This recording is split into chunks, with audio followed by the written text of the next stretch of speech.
Heineke, dude can play whenever he gets a chance. He kind of shows out from a fantasy perspective for sure. This Washington offensive line has been really, really solid. I think they have the second or third lowest adjusted sack rate in football. No pass rush from Atlanta. Like you mentioned, even worse secondary. Heineke is mobile. He's a pretty good athlete. He'll take off and run a little bit. He's a candidate to score with his legs. He's got the connection with McLaurin, clearly, right? McLaurin, every quarterback has the connection with McLaurin. He's just that good. I think he'll roast this Atlanta secondary. I like this game on turf for McLaurin, right? He's a turf kind of player, just an explosive athlete. You put him one-on-one on turf, and he's going to win that route, right? The majority of the time against the people guarding him. So I think McLaurin's an awesome play, and I like Washington to put up points.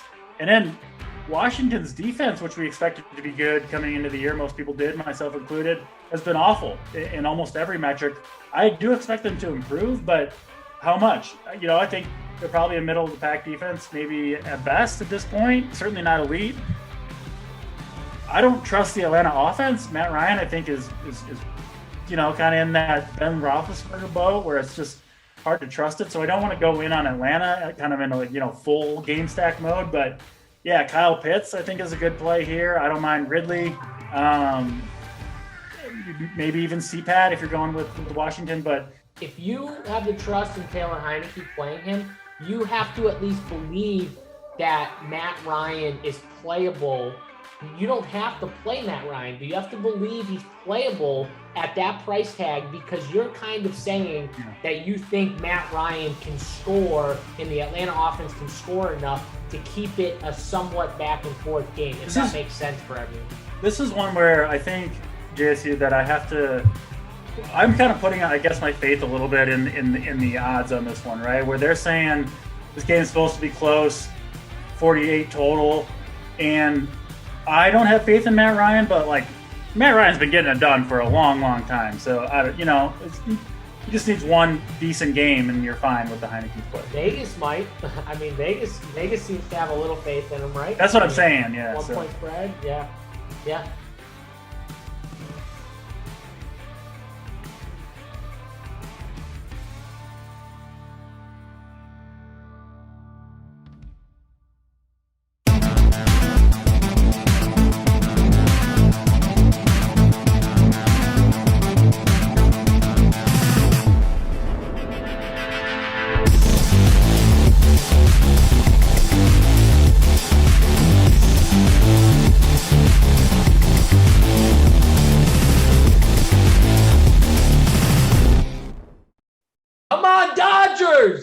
Let's go. We got to get him out of the inning. Get him out of the inning for Big T. What's up, everybody? We got the Print Factory show. I'm JSU. We got Uncle Dunkle. We got Big T. ODB's on the poker table somewhere. He may join us. He may not. I hope he does. But actually, Tony, I hope he doesn't, because if he doesn't join us, probably meaning he's doing pretty well at the poker table, right?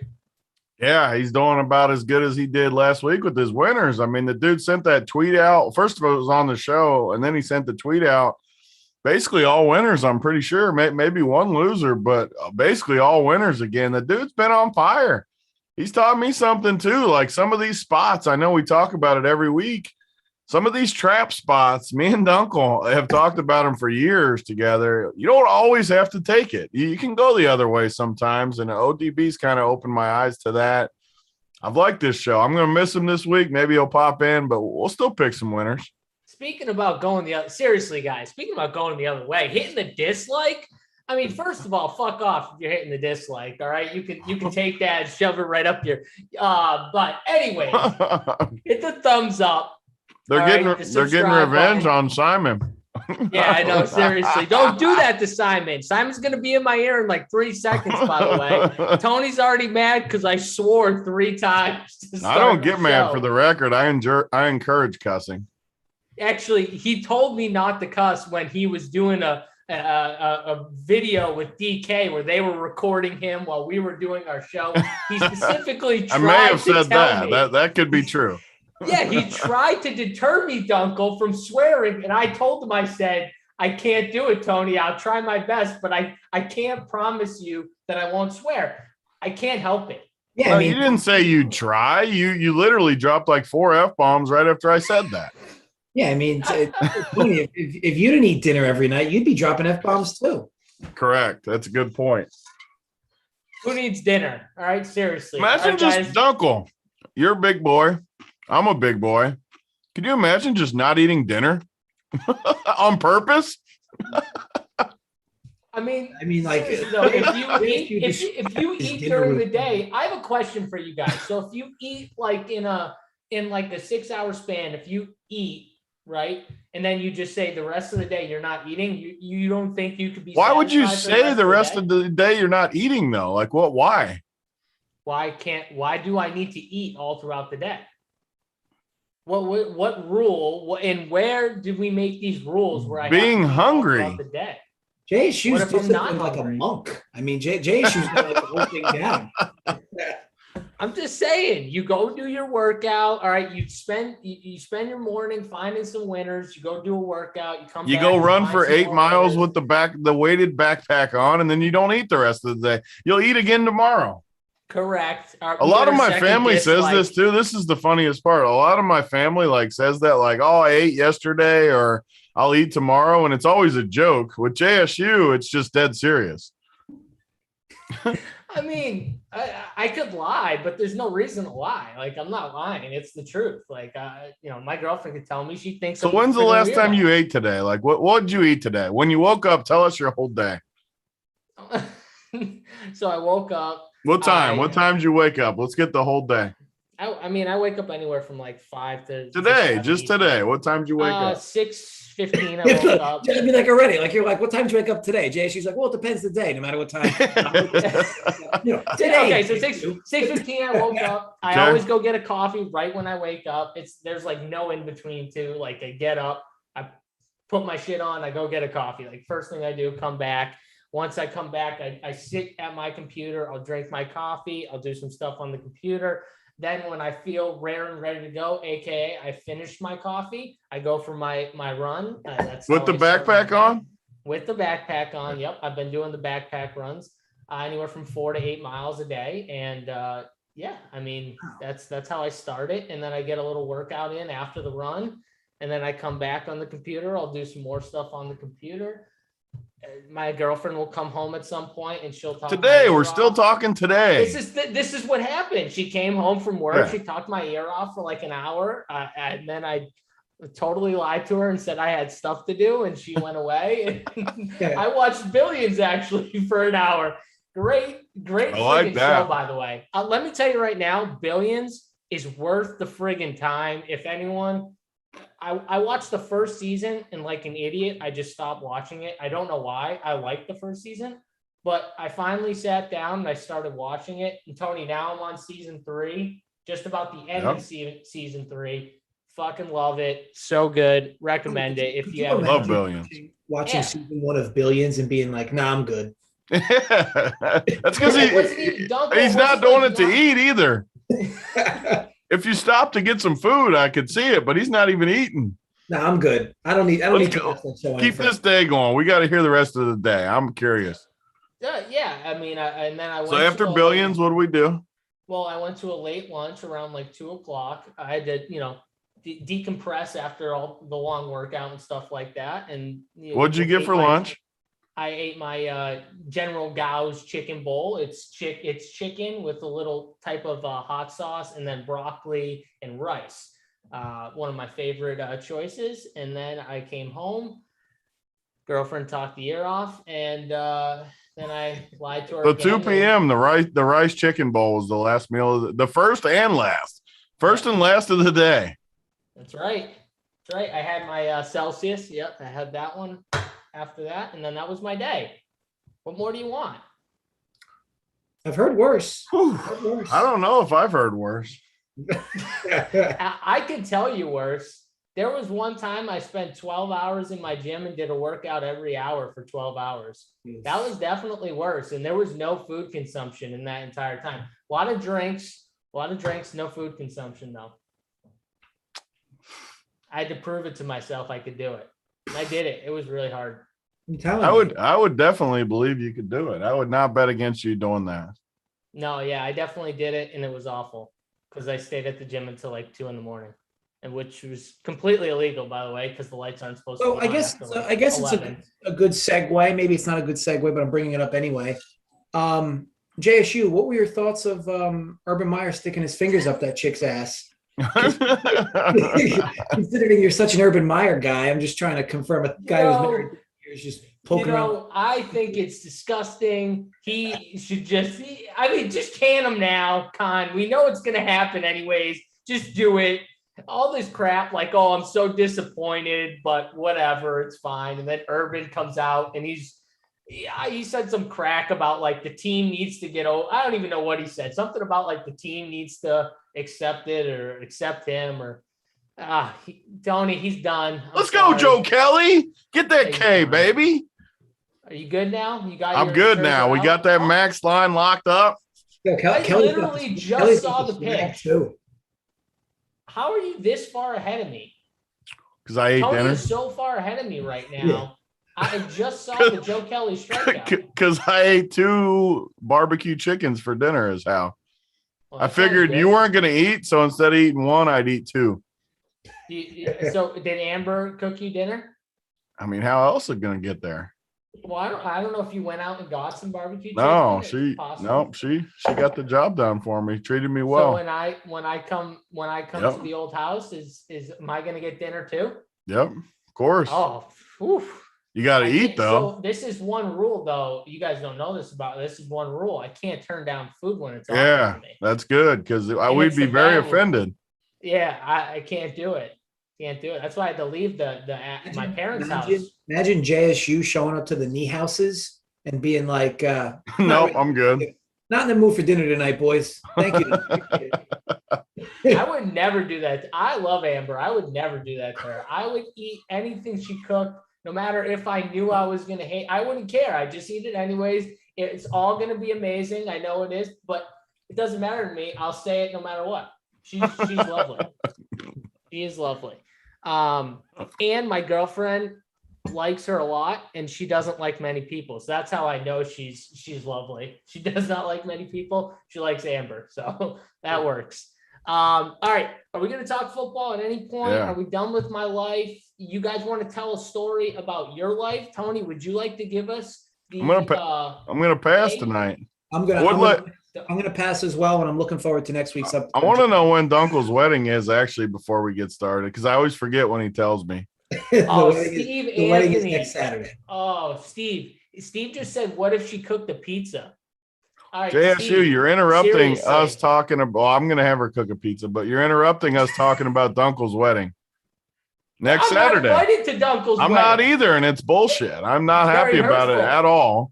Very hurtful. There is an open invitation for you guys. I didn't. No, that's what you say to people you don't want to invite. You say, "Oh, yeah, it's an open invitation." The people that get invited haven't. I mean, after all the Instagram comments I've put on Mrs. Dunkel's Instagram account, I can't believe. I even think I told her to send me an invite.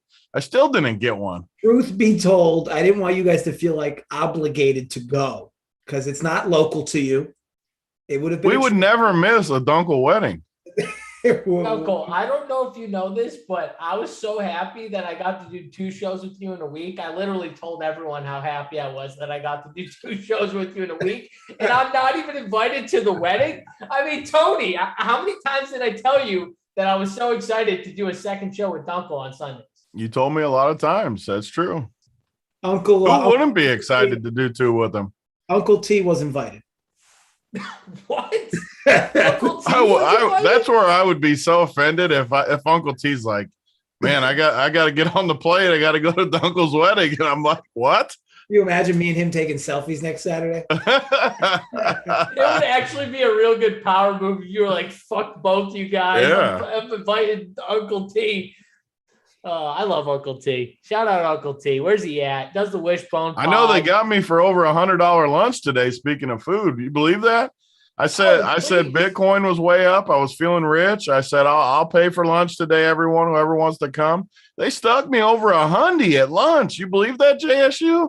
Over $100? I actually can believe that. And Uncle T, if you're listening, listen to this. Stick them again.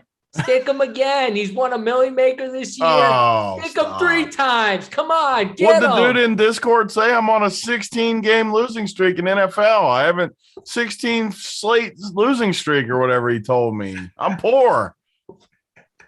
You know, Tony, it's amazing. It is amazing sometimes the stuff that people say. Didn't you? You did like win. If people don't tell you, but you did just win a lot of units on the bet side recently. We'll forget about that. Bet side's been pretty good. I mean, Dunkel's been good. Joey Work's been good. I've been decent. I know Tyler's crushed the props. Keg always wins. I mean, JJ can talk more about it than me, but the bet side's been on fire. And I mean, ODB on this show too has been on fire. So I think we've carried our weight a little bit as far as just the overall bet side since football started. I'm gonna say this for the people who aren't premium subscribers. If you're not a premium subscriber, you should be one, right? We got a ton of content, bets, DFS content, whatever you like. If you like sports betting or DFS, we got you covered. But I will say there's this show that I do on Sundays now that I alluded to that I get to do with Dunkel. And Dunkel comes on the show and he can only stay for like 30 minutes because he had a family party to get to, which is fine. So he gave out winners in the beginning of the show. And the man gives out multiple winners. One of them was just an absolute fuck you to the entire public who thought Tom Brady in Tampa Bay was just going to roll in there and drop like fucking 35 plus on Bill Belichick. And Uncle Dunkel said, team total under 29.5 for Tampa Bay. Shove it up that ass. And I mean, he was fucking right. Dunkel, sell that shit. I mean, you don't even have to sell it because it was your bet and it was a winner. It was a good call. We discussed this briefly before the show. Weather helped. Bad weather helped. It was a good look. I think you just had an overreaction there of people thinking Brady was going to, dick sling as much as he could, when in reality, that whole logic makes no sense. Let's go, Wainwright. That logic makes no sense because that logic assumes that Brady takes a bunch of weeks off and was going to be more prepared this week than other. It didn't make any sense. So ultimately the total was a bit padded and it was basically a wire to wire easy cash. Uncle, if I was with you right now and there was a locker right next to us, I would be smashing my head into the locker with your goddamn weather excuses. I don't care, and people don't care. They just want winners. You gave the winner. Who gives a shit what the weather was? And it was never even in jeopardy either. The line didn't move, so the weather didn't mean dick. He picked the winner, and that's what freaking matters. It was people. Do you see what I deal with? And to be honest, we had a good show overall. That DFS show was good for us, JSU. And then even the Prep Factor we did last week, just a ton of winners between ODB, Tony, you, myself. We gave a lot of good. Who picked the damn Jets on the money line? I mean, who else gives the Jets on the money line? This is true. Not many people. Bunch of men on this show. This is true. And looking to follow it up this week with another good one. I will say though, there was a GIF. An image before we get into the football that Uncle Dunkel posted on Twitter right after this show about my running backs. I think it was alluding to one specific running back that you just hate and you refuse to give any credit to no matter what. And it's Mr. Jonathan Taylor, who just ran right through Uncle Dunkel in that offensive, that Miami line, just easy winner right there. Jonathan Taylor, what a stud. I mean, just absolutely. I mean, what's the Thursday game this week? Rams Seahawks. Okay. What do you guys think of that game?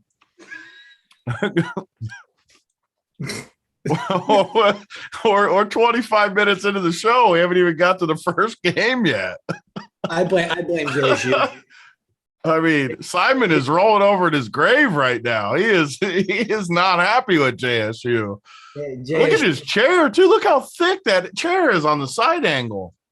That is an expensive piece of leather that JSU's sitting on. Do you think it's leather or pleather? Now he's on mute. Just a total donkey. We can't even hear him talking. I'm not talking because if I was talking, you were moving your mouth. Your mouth was moving. I was just thinking, How would Tony feel if I just constantly interrupted him while he was mid-sentence? I don't know. Now I don't even know where I was. I can't even You were take on the credit. Thursday game, remember? Oh, yeah, Yeah. no. I was on the Jonathan Taylor. You guys made fun of me, and Dunkel was sending out gifts, and I just wanted, like, hey, JSU, he was 5% on. That was an okay call on Wednesday. Oh, thanks, guys. All right, let's move on, though. Tony, I appreciate you. Dunkel, I see the love. Love you too, buddy. Now we can talk about the Thursday game. Do we have to talk about the Thursday game? I mean, this game, Rams-Seattle, the Rams just came off a spanking from my Kyler Murray and Arizona Cardinals. By the way, Kyler Murray, MVP. He will win MVP. It's going to happen. I told you, if he beats the Rams, it's going to happen. It will happen. But now the Rams are pissed and they're coming in. Can we have a side bet there? How confident are you in that happening? Who do you like? Tell me who you like. Definitely not him. Matthew Stafford? Just definitely not Kyler. So how confident are you? So you want the field? Call him out. I like that. Call him out, Dunkel. Dunkel, I'll give you pick two guys. Pick any two guys you want. Wow. Now he brings the screws back. Two guys. You can have two guys over, and I'll take Kyler. Pick any two. Okay. I will come back to you, but 100% I'll take. Want to do nickel? Sure. We're in. Love it. All right. Tony, would you like to get in on this bet? Because Matthew Stafford's not winning it now. I mean, if I can pick two guys and you only get Kyler, then I'll definitely get him. No, but you said last week Matthew Stafford was going to win it. I mean, he still could win it. I definitely would. You want to talk about a game I was wrong on? We'll start out with an L for me because I thought the Rams would win. They got boat raced. I was definitely wrong on that. I still think Stafford, it's 1 week. And Kyler, the issue with Kyler is just health. If he stays healthy, he's got a good chance. I'm not convinced he can stay healthy all season. They haven't been running him that much. I don't know. Yeah, I was wrong last week for sure. I think that Kyler runs are by design. Again, just like he did last year. You think so? I think they're running them less almost by design, trying to keep it's smart. Yeah, no, definitely in the games that don't mean as much. Like even like regular, the conference games or division games. It just means so much more. Even if it means losing a game here and there that's not in division, like to save health, definitely do it. Carry less risk in those games. All right, so let's talk about this game real quick because we brought it up, so we might as well just give who we think's the winner in this game. Rams are favored here, -2.5. 54.5 is the total. Holy crap. Okay. Dunkel, what are we thinking here? Is it Rams come back and just completely smash the Rams here, or does Seattle have anything here? Yeah, so a few things. First of all, it's going to be a very popular teaser game. Taking the Seahawks right to 8.5. Rams are likely going to be a super popular play here, betting wise. I'm not as in love with a side here. I do like the total under though at 54.5. I get it. It makes sense for points, but the Rams have only played one road game thus far, and they didn't look that great offensively in that road game. We know Seattle is one of the tougher places to play in the NFL. And I think that Seattle, first of all, these two teams play very slow. Two of the bottom feeders in terms of plays per game ran. Seattle's by far the slowest team in the NFL offensively. So expect limited possessions here overall. Both teams also don't turn the ball over, so you shouldn't get a lot of short fields either. I just think based on how possessions will likely be limited, you're going to have quite a lot of red zone success in this game, touchdown-wise, to go over this number. It could happen. You got big plays, big plays on both sides. Ramsey likely covers Metcalf. Cooper Kupp is likely going to be overshadowed on Seattle's end. And then where do their big plays come from? Seattle's run game is blah, but expect them to run the ball often. Same thing with the Rams. Expect them to try to slow this game down as well, running the football a lot. I just think overall it's a big number. It could go over. Also worth noting, Seattle played this team 3 times last year. All 3 times didn't go over 20. It seems like Seattle just has an issue with this defense, especially Russ Wilson. Granted, Staley's not there anymore. And I think it's Raheem Morris running the show or at DC. But speaking of progressing to the mean, this Rams defense has to be progressing to the mean. They haven't looked anything like themselves last year. This could be a good time for that to happen. Overall, I just think that to get 55 between both is a big number, and I'm going to be on it under. Tony, this feels to me like just everyone bounced right back onto the Rams. Rams were the complete favorite overall before last week happened. I at 2.5, I'm taking the Rams. Seattle does not scare me at all. Yeah, I love this game, and I don't love the Rams. I love Seattle. You got Carson out, I think. I don't think he plays, which I love because I don't want them to run the ball. Sling that ball with Russ. And we keep getting these gifts. Every single week we get the teaser game on Thursday to set the framework for the whole week. We've been lucky. I think we got lucky both weeks. The Bengals got lucky, and the week before I got lucky. Nothing wrong with getting lucky in these games, though, to set the week. You got to get a little lucky. This week, 2.5, the Rams, tease it right up to 8.5 to start your week. I love Seattle. Public's all over the Rams. I love Seattle at home on the short week. The Rams are coming off a tough loss. Everyone's going to be right back on the Rams. I am all over Seattle tomorrow and the over. I think Seattle scores a bunch of points. I think the Rams score some points. I love this game. I can't wait for the showdown, too. We're going to do the show tomorrow afternoon like usual. Can't wait to dive into it. So check it out tomorrow at 4 o'clock. We're going to record it. But we'll dive more into the DFS side tomorrow on that show. But as far as betting, set your whole week with these teasers. They've been good. We lost one, I think, last week. It wasn't undefeated. I think we went 4 or 5-1. The one was, I can't remember who even lost, but we lost one of them. Start our whole week again with Seattle this week, plus 8.5. Yeah, I hate Seattle. I think Seattle is in the worst spot all year, even at home. All year? So far this year. This is the worst. Oh, yeah. This is the toughest team they're going to play, in my opinion, to date. This is the worst. Even with this game at home for them, it's the worst spot overall, in my opinion. And I think the Rams just – the problem with Seattle is – I think teams are slowly starting to figure them out. That Minnesota game for me was telling, where the first half and the second half were totally, completely different. I don't know what happened, but the first half, they were moving the ball down the field. It was DK Metcalf in the beginning. And then all of a sudden, second half, DK Metcalf was nowhere to be found. Russell Wilson wasn't doing anything. They have an issue with their offense, and maybe the issue is what Tony said. Maybe they need Carson out of there, and it will force them to throw the ball more. I don't think that's the case, because I think Carroll's going to still try and run the football, and I don't think they're going to have success here. That's going to be the issue. And then Russ. I saw a bunch of stuff, not to interrupt, but I saw a bunch of stuff from Twitter from the people that are smarter than me, the analytics people, that act like Seattle's pass rate and basically their offense, they're calling a much better offense this year. And they just haven't quite caught up to the analytics. So again, I'm not the right person to ask about this kind of stuff, obviously, as you both know, but I do like to hear stuff like that just because maybe their offense is due to explode a little bit. I think the Rams defense has looked a little overrated to me too. So I like it, but I get it why you don't.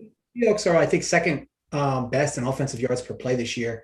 But to me, it's like, who have they played? They haven't really played anybody, whereas the Rams have actually played quality defenses and scored. So I'm interested to see. Seattle's at home, though. They've only played one home game this year. So, there's that angle as well. They're better at home, but overall, way better at home. Dunkel, I mean, this is who they played: Indy, Tennessee, Minnesota, San Fran. And Russell Wilson, in 2 of those games, have thrown 23 passing attempts in 2 of those games. The other 2, he threw 31 and 32. I'm sorry, but I don't think that's going to get it done here. I think they're going to have to let Russell Wilson throw a little bit more, and I don't know if Pete Carroll is going to be willing to do it. This has more to do with them just severely slowing games down, though, JSU. They are dead last in plays per game in the NFL this year. So yeah, you might not be seeing the attempts there, but they are literally just running play clocks down to 2 seconds, and they're just having these long, sustained drives. That's why their play count's been low. So yeah, the Rams might speed them up, but the Rams aren't playing fast either. I think it would be interesting if Seattle played a team like Jacksonville, who plays the fastest in the NFL. As far as how tempo goes and how that looks full game. But I'd expect there to really not be a whole lot of plays in this game. The difference is, though, Dunkel, I think the Rams are going to be able to move the ball very easily on the Seattle defense, extremely easily, to the point where they got 14 and you just blinked. Like this is going to be this is the worst matchup for Seattle. I'm just going to say it right now. The Rams coaching, they know how to use their running backs in the passing game, the run game. Darrell Henderson's going to have a monster game. Cooper Kupp, Seattle can't stop anything. They're going to be in big trouble. I'm telling you right now. I hate Seattle in this spot, but let's move on because like Tony said, I like a battle right out of the gate. I like that.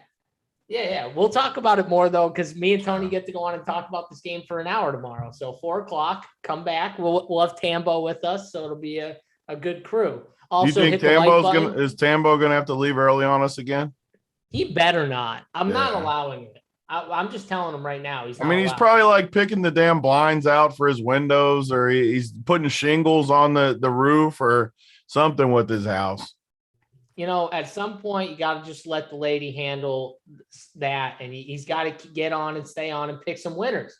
Right, Dunkel? I mean, you're going to be married soon. That's what you got to do sometimes. Yeah. I mean, my house looked like a funeral before Kristen moved in 3.5 years ago. So, it looks much different now. Yeah, my girlfriend just put some type of like reef type thing on the door. Yeah, looks great. Nice and Tambo, pass the reins. Hand the ball off. West Coast Jim brings up a great point. I thought Jamal Adams was the best player in football.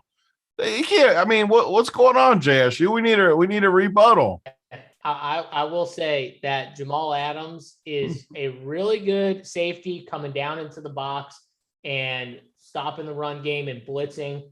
He is not as good in coverage anymore. He is not a good cover safety. He's getting exposed a little in that department. So I thought he was one of the best safeties in football. I can't say that anymore. I just can't. I mean, he's really good at one thing, and that one thing he's really good at, but he's not good at covering. That's where he gets exposed. So you got me there. But again, this is the NFL. Like things are going to happen, and things are going to happen quickly. First, and we didn't even talk about Gilmore just getting released by the Patriots and then really got traded. Like things happen in this league. You would have never thought 2 years ago the Patriots were going to trade that dude who was by far the best cornerback in football, and now he's gone. So things happen quickly in the NFL. Let's move on. NY Jets and Atlanta Falcons. Falcons -3 here. 46 is the total. Oh, this actually isn't on the main slate, Tony. This is on like the London game. Yeah. I don't even know if you guys want to give a lean to it. I have no comment on this game, Dunkel. No, I think that you will see week in and week out, though. Teams are just obliterating this Falcons defense. So, believe it or not, this is actually a decent spot for the Jets, even though they might be riding their laurels after their crazy come from behind win last Sunday. But, weird game, different location. Just an off spot for me. I'll stay away. Tony, you got anything on this game? I know that I hate these London games just from a pure content perspective, because we obviously do all the showdowns. We do the main slate.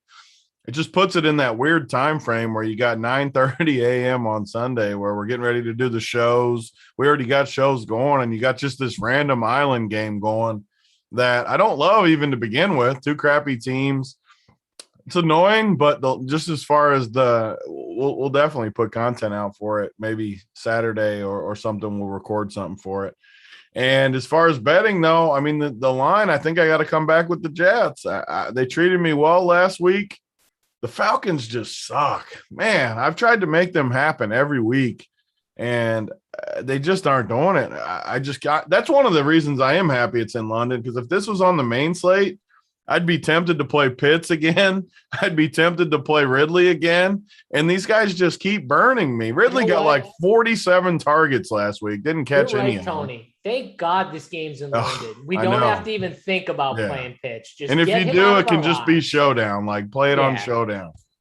Yeah. So much better. But as far as this game, I mean, I like the Jets a little bit, but I mean, it's still Jets and Falcons in London. I won't have anything crazy in this game. I do kind of like the under, though, just because I don't know. I don't want to talk about this game anymore. I think the under is the best call. Actually, I like the under call, Tony. But you're Yeah, right. it's still the damn Jets defense and Falcons D, though. I mean, it feels good, but would I be shocked if there's points? No. I'm glad this game is off the main slate. I'll say that. Imagine being overweight last week on Mike Davis and Yeah. So were we wrong? Again, this is what happens to us when we talk all night on this show. Davis. But The wrong Davis. This is a good talking point, I think, because I was frustrated with myself last week because this is how you got to analyze your own play. Like Cordero's been better than Mike Davis every week. He's got more usage every week. He's a more talented player. The projections just pump Mike Davis into all these optimizers. And I just play Mike Davis over Cordero like a total donkey, even though I've seen it with my own eyes. I know Cordero's better. Like, why am I playing Mike Davis over Cordero Patterson? It's just freaking stupid. And let's be honest. I mean, JSU knows Mike Davis is not skipping dinner. Okay. No, he does not skip. And he gets the midnight snack, the midnight leftovers. Football players are not skipping dinner. Let me tell you that right now. None of them are. I can promise you, based on Mike Davis's build, he certainly is not. Certainly not skipping dinner. Yeah. No. Tony, you're playing Cordero. You're not playing him over Mike Davis because, I mean, Mike Davis is just playing more. He's still getting targets. It's just Cordero Patterson, when he's in there, has been so efficient. He's just better. Like, he's explosive. The problem is he's not a real running back. That's the issue. But he's good at he's been good at the packages they've ran for him. And he was so cheap. Like, he was still so cheap. I don't know. I'm annoyed. Yeah, I should have either played him or not. Why did I play Mike Davis? I guess is my annoyance. Like, what was I doing? Mike Davis sucks. Yeah, I don't know where you got the Mike Davis call. It's these damn projections. Sometimes I let them bait me in too much. It happens. All right, let's go to the Panthers, Eagles. Panthers -3.5, 45.5 is the total. I mean, the Panthers are going for the win, guys. They're going for everything. They're trading for cornerbacks left and right. They want to win this year, clearly. Dunkel, they're going to get Gilmore back at some point. I don't know if he's playing this week. I don't know, but I like the Panthers here. I'm not a big fan of the Eagles. Yeah, so I think you have a good mix here of underrated versus overrated, and I do like Philly grabbing the hook here at 3.5. So Carolina had a bit of a soft start to the year schedule-wise, and then they get really exposed by Dallas last week. Phillies did what they were supposed to do against a bad team in the Falcons, and then lose a close game to the 49ers, lose at Dallas in prime time, and then lose against the Chiefs. I mean, does this team have a bad loss? I don't think so. And I think that Hurts has been tough to watch at times, but this Carolina defense, I'm still not sold on them. And I think that this is a pretty telling game for Carolina because, if they could completely slow Philly down to a crawl, offensively, this would be a big win for them. I mean, whether they win or lose this game, I think it's more about how good their defense looks and how for real their defense looks. We can have the same conversation about the Denver Broncos in a bit, but for me, 3.5, it's a strong spot to take the Eagles, team that's desperate for a win. Not that Carolina is going to be coasting here, but at 3-1, you're getting a hungry Philly team getting 3.5. To me, I like the spot to back Philly. Yeah, and Big T picking winners is letting us know. Thank you, sir. He says he's coming back week 7, talking about Gilmore. So thank you very much for that. Big T picking winners. Is that like a cousin or an uncle, Tony? Hopefully. I mean, who is that? Hopefully. It might You be a don't cousin. know? They're making me look good, know? whoever it is. There's another Holden. No, are you kidding me? None of my family talks good about me. They talk trash. That's what we do. It'd be like Big T picking losers. That's how you'd know is my family, because we don't give credit in our family. I forgot about the father story you told me about with you giving him the winners, and then he was still like, my dad has never given me credit for anything in life, but I think we might get McCaffrey this week, boys. They said he looked really good at practice today. He's only 8,700 against Philly, and I think if he comes back and plays, he's going to be full strength because we've seen it in the past where he's exploded coming off injury. They're not going to play him unless he's ready. 8,700 would be very tasty. So I hope he does. But if he doesn't, I'm not going to play Chuba. I like Carolina, though. I think Philadelphia had the perfect matchup last week versus a weak KC team.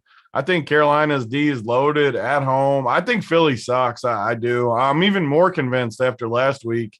Even though they played KC pretty good, I'm even more convinced that they suck. And I'm even more convinced that even though Carolina lost last week, that they're better. So I just think Carolina's for real. I love DJ Moore. I hope McCaffrey plays. This might be a game I bet earlier in the week, even though McCaffrey's not going to move the line, maybe even, a point max, maybe not even a point. It still will make me feel better about my bet.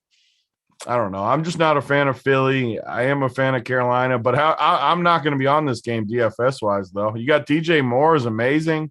Super expensive, though. The rest of the game, I just don't – I don't want to play a Philly guy. I don't want to play Chuba. I guess I could play McCaffrey, though. If he's in, I could definitely play him at 8,700. Yeah, Tony, I remember this spot almost exactly last year, I think. It was either week 5 or week 6 where he came back and then he played. Everyone was like, oh, he's not going to play that much. There was that report, him playing 50%. I had him as a core play, and I remember being like, that's bullshit. If he plays, they're going to play him more. They just can't help themselves, and he's not going to sit on the sideline if he's healthy. And then he gets the shoulder injury at the very end of the game, and then he's out pretty much after that. But this is the exact same thing. If he plays, he's got to be, like Tony said, healthy. If, they're holding him out, then they're holding him out clearly for a reason. So he's not like fully healthy, which there's no reason to run him out there if he's not fully healthy. Dunkel, I think that 1, 2, 3, we all think that Carolina's probably the best bet. Would you give that as the best bet this week? He said he likes Philly. No, he didn't. Yeah, he did. I like, JSU. So is that why I discounted everything you said? You must have said Philly and I stopped listening. Because I swear I don't even have what you said in my head. And I don't do that very often. This is great. We're all on Carolina. Would you your end, Dunkel? Dunkel, you made my feelings hurt now. I think Carolina's like the best bet of the week. No. Carolina, I think my issue with this line is I'm not as sold on Carolina as you guys are, and I'm not as against Philly being bad. You look at who these teams have played. Philly doesn't have like a bad loss, and Carolina's had some easy wins, and the Cowboys just literally did whatever they wanted to this defense last week. Now Philly's obviously a downgrade offensively, but yeah, I just think it's a big number. And Philly plays hard. It's not like they give up either. And in a game that's likely to be low scoring, maybe we prefer the under overall. But in a game that's likely to be lower scoring, I'll take the 3+. Dunkel, you're taking the Eagles here. I definitely just tuned you out after they lost to San Francisco at home. They got destroyed by Dallas on the road, and they lost easy to KC. You know who I feel like right now? Holden. And I've never said that in my life, but I feel like Holden. You should never want to feel like Holden. Oh, I feel like what made you feel like Holden? Because I literally don't remember JJ talking about this game. He did say the Eagles. You did go back in after he said the Eagles. I swear I did not hear him talk about this game. I don't even remember it. I'm drinking too many of these energy drinks. Simon, you better get a pillow back there, bro. You better lie down for a little bit because you might have a long time back there. We got the Denver Broncos and the Pittsburgh Steelers. -1. Steelers are the favorites here. 39.5 is the total. Simon said he's already there, JSU. You could have said it in my ear, but thank you for not ruining my flow right now, Simon. So Dunkel, I'm coming to you here first. I'm going to listen to everything you said, even if I don't like it, but 39.5 is the total. What are we doing here? Yeah, really ugly game. Definitely going to be a game I pass on, but I will make a few notes. Denver to me is much in the similar boat as Carolina, but Denver is much more egregious because literally Giants, Jets, Jaguars, right? First 3 games. And then they get beat pretty bad by the Ravens. I know the score was somewhat close for a bit, but Denver really did nothing on offense. I know that Bridgewater got hurt, but they still did nothing in the first half. And the second half was much of the same. The Steelers obviously aren't who, we thought they might be, but, is this Steelers team really like under Tomlin? I don't think they've ever been worse than 8-8. I mean, is this Steelers team really going to start out 1-4? So I don't know, but I think overall, call it a lean Steelers. I don't love the play just because I think the Broncos are another team that it's hard to know truly how good they are. They've played some bad teams and they played one of the big boys in the AFC and didn't look good.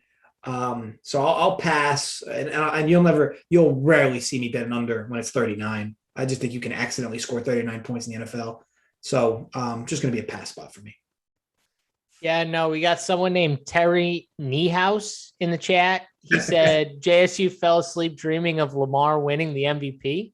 I don't know about that. Lamar, as in Lamar Jackson for MVP. He was talking about Simon because Simon's a big future better for Jackson win MVP. Oh, he was talking about Simon. I thought he was talking about me. Simon, don't think that Lamar's winning MVP because he's not either. Dunkel, I hope you bet me Lamar. I hope Lamar's one of them. I don't think there's any scenario where Lamar Jackson can win MVP. I agree with you. Tony, what do you think of this game? Yeah, this game, we definitely got to speed it through this game because if we can't speed it through this game, we'll never speed it through any game in history. I'm going to make this one easy. This game is a pass. I don't want to even watch it. I don't want to think about it. I don't want anyone from it for DFS.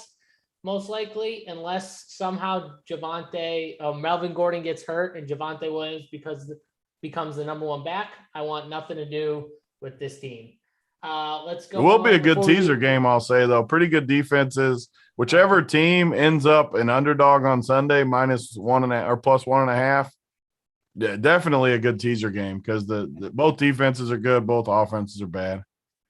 Yep. Before we go on, hit the like button, hit that subscribe button, that little red subscribe button on the bottom right-hand corner of the video. Hit that for us. It'll get you notified every time we go live for any free videos, which is what we're doing right now. So if you want to get notified, hit that little red subscribe button at the bottom right-hand corner. All right, let's go on. New Orleans Saints, Washington football team. Saints -2.5, 44 is the total. Tony, I'm coming to you here first. Saints have been not so great. Alvin Kamara's not getting a ton of work in the passing game. The offense just doesn't look right. They don't have a number 1 wide receiver. Everyone was talking about Callaway before the season. He's really done nothing much of the year. What are we doing with the Saints team?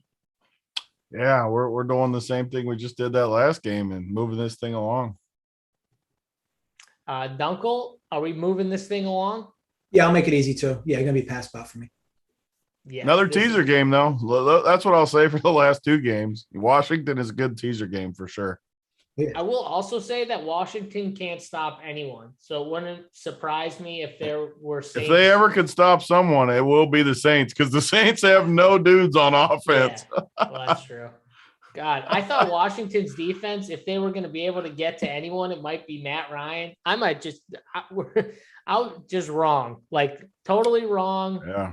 Yeah, Matt Ryan. They just haven't got it going. It's how the NFL goes, though. Like it's a year to year, teams can just either get really good or really bad in certain areas. And I don't know how it happens, but their defenses just look bad.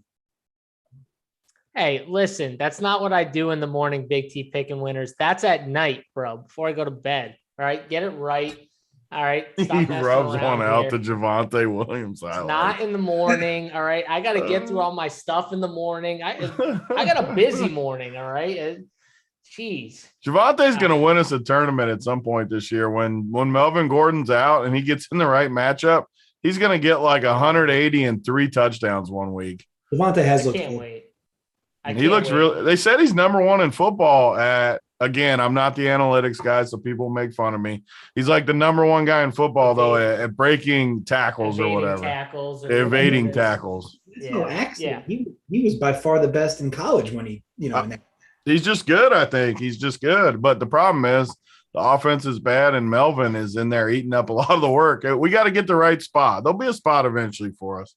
The issue is clearly that the coaching staff still, when the game is important and it close, they still want Melvin out there. It's clear right now. Could change though. You never know throughout the season. That could change. All right, let's go on to the Tennessee Titans and the Jacksonville Jaguars. Titans -4, 48.5 is the total here. I think this will be a spot where we can talk a little DFS at some point, Tony. But first, let's go to Dunkel.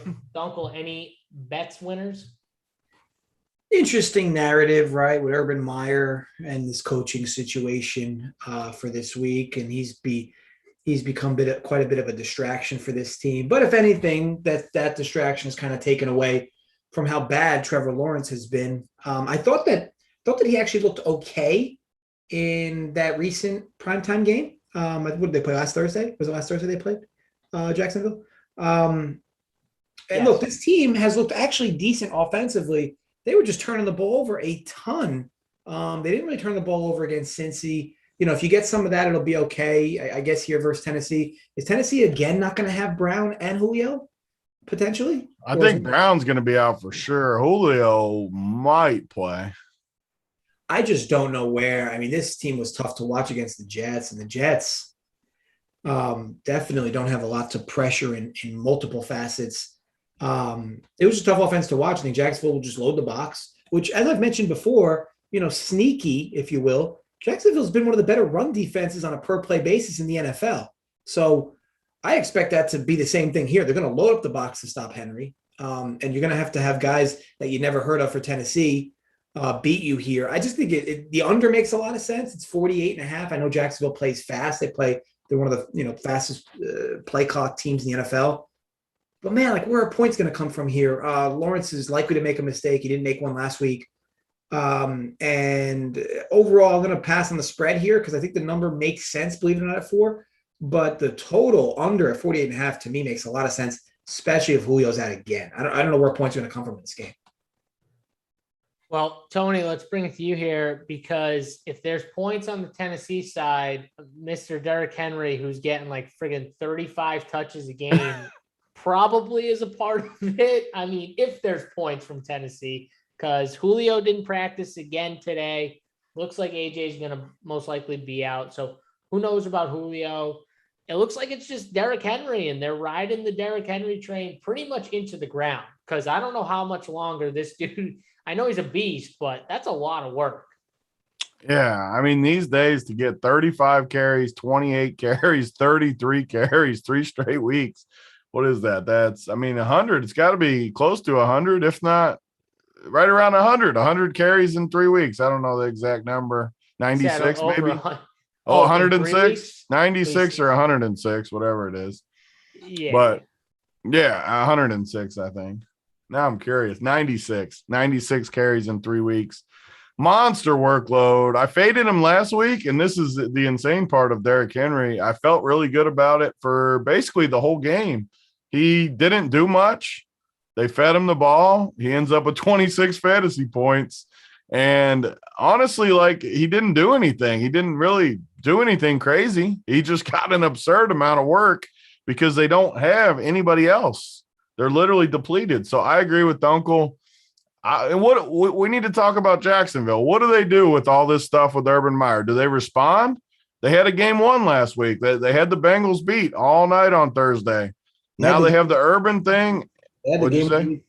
They were up double digits in back-to-back second half of their games. And now they get the extra couple days off too, 10 days off. Now they're back at home.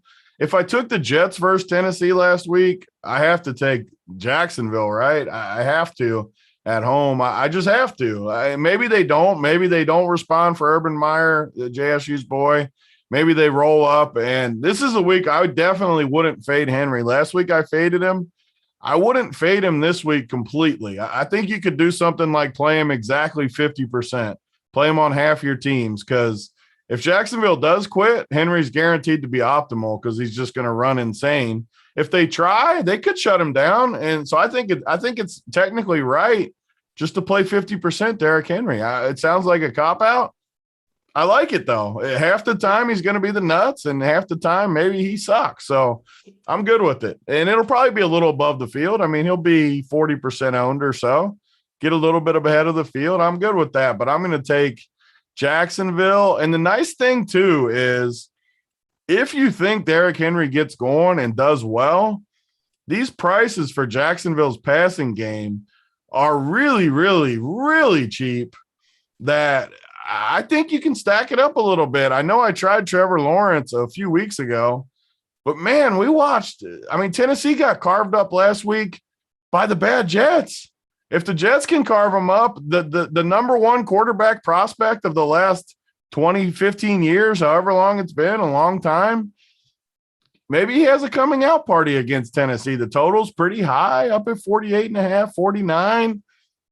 I could be okay with the little stack here. Henry, maybe even that Westbrook dude that I faded last week too that got a bunch of work, and then come back with Lawrence and Visca, Marvin Jones. Is Chark out? Oh, yeah, he died too. He died last week. Tavon Austin is the number 2 receiver on the depth chart. Ahead of Marvin or LaVisca? Well, LaVisca's like their slot receiver, so I mean, and Tavon Austin at 3K, and you got Dan Arnold, who had a week of practice now at 2,900. I like this game. The more I'm looking at it, the more I think you can stack this game up. Yeah, I agree. And I think the best argument for Henry is the fact that even if you like Jacksonville, there's no way you like them to where like they just absolutely demolish this Tennessee team as bad as Tennessee is. So you can still like Jacksonville and think they're going to win this game, which I think there's a possibility because Tennessee is just straight up bad, especially without those 2 receivers. It is all Derrick Henry. And if Jacksonville finds a way to even just slow him down to where he's just not running through them for the first like two or 3 quarters, and it's like last week where, I mean, it was the 4th quarter, right? Like what Henry does is through volume, he slowly just beats down these defensive guys to the point where as the game goes on, it's just harder and harder to get him down to the ground, which clearly is not easy to begin with. And these guys get tired throughout games, and he's just in such good shape. He just wears defenses down. That's what he does to teams. That's clearly what he does. He's done it for the past few years. So that's what's probably going to happen in this game. If he just runs wild, though, like Tony said, then yeah, it might not be a close game, and he might just absolutely dominate to the point where you need him. Like if you faded him, you might be dead, to that point. So I think Derrick Henry's a really good play regardless of the chalk. And I agree with Tony. I think you can play Jacksonville guys on the way back. Marvin Jones, I'm going to go right back to him. I don't know if I'll play Tavon Austin, but like Marvin, LaVisca, Dan Arnold is really interesting because he's definitely the best tight end. The only issue with the tight end is they literally played 4 tight ends last week, which is not. Was that best. Because he hasn't been there that long, though, is the question. I think so. Yeah. I think it didn't help that they lost a receiver too. I think that didn't help throughout the game. They lost him early. So I found the nuts in this game while you were talking, by the way. I found the best play. Josh Reynolds last week, he had 9 targets, 6 for 59.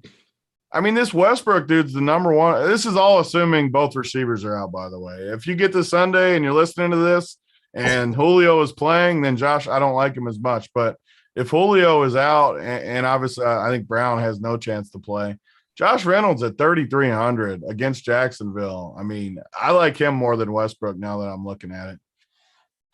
Yeah, I don't mind that call. Definitely don't mind it. He saw 78% of the snaps. Yeah, he got a bunch of targets. How cheap is he? 3,300. He's like min price almost against Jacksonville. Worth noting, and I'll likely wait until Sunday to probably try to get the best number, but this Jacksonville Jaguars team has covered 3 straight first halves. And in 2 of them, they were up double digits, I think, in a half against good teams. This Urban Meyer is scheming well early in these games and putting his team in positions to be successful. It's his in-game adjustments, which have been a bit of an issue, seemingly. And I'll tell you what, who's more motivated right now from the head coaching position to to get Is themselves he motivated? Is to he get really themselves- motivated, or is he thinking No, about don't get him started on girl, Urban again, the girl Dunkel. on his lap? No, you're that not he was allowed to talk about grab-assing? Urban. Well, friggin' mute me then, huh? Just Yeah. mute me if you don't want me talking about him. You can't. You don't have that power. Ha ha. You don't have that. Josh in the chat says AJ's gonna play. Yeah. I mean, So- he could. We're doing this show on a Wednesday. Like, if he plays, then he plays. Yeah, He can he play. returned to a limited practice. The report says he's headed in the right direction. I don't think that means he's for sure going to play, but it definitely bodes well if he's practicing this on Wednesday that he has a shot. Yeah. Maybe. I think Urban Meyer's just got to own it. I think you show up to the game with like I'm a KY jelly guy. Show up with the chick, right? Let her come with you. Show up with the chick. Yeah, hold hands with the chick as you're walking in. Yeah. That's the way to do it. I mean, that's the way to get a distraction, to get everyone distracted from your stuff. Just show up with the girl. Yeah. Oh, gosh. What a power move, though, I would say. Just own the owner, own everyone. He just shows up. All right. Hit the like button, everyone. That thumbs up. Subscribe at the bottom right-hand corner, that little red button that says subscribe at the bottom right of the video. Hit it. We appreciate it. Let's move on. Miami Dolphins, Tampa Bay Buccaneers. Buccaneers -10. 48 is the total. Dunkel, you got the best read on this Tampa team. I mean, what are we doing here with Tom Brady? Is it a smash spot? Yeah, so I think the best look in this game would be Tampa first half. You should be able to get them, pending your book, at like 6.5 or 5.5. But it likely won't be a spot I fire on unless I see more money. I mean, more movement where I can get a better number. Like somehow if I could squeeze like a 4.5 number for first half. But my issue is obviously you got the in-state game.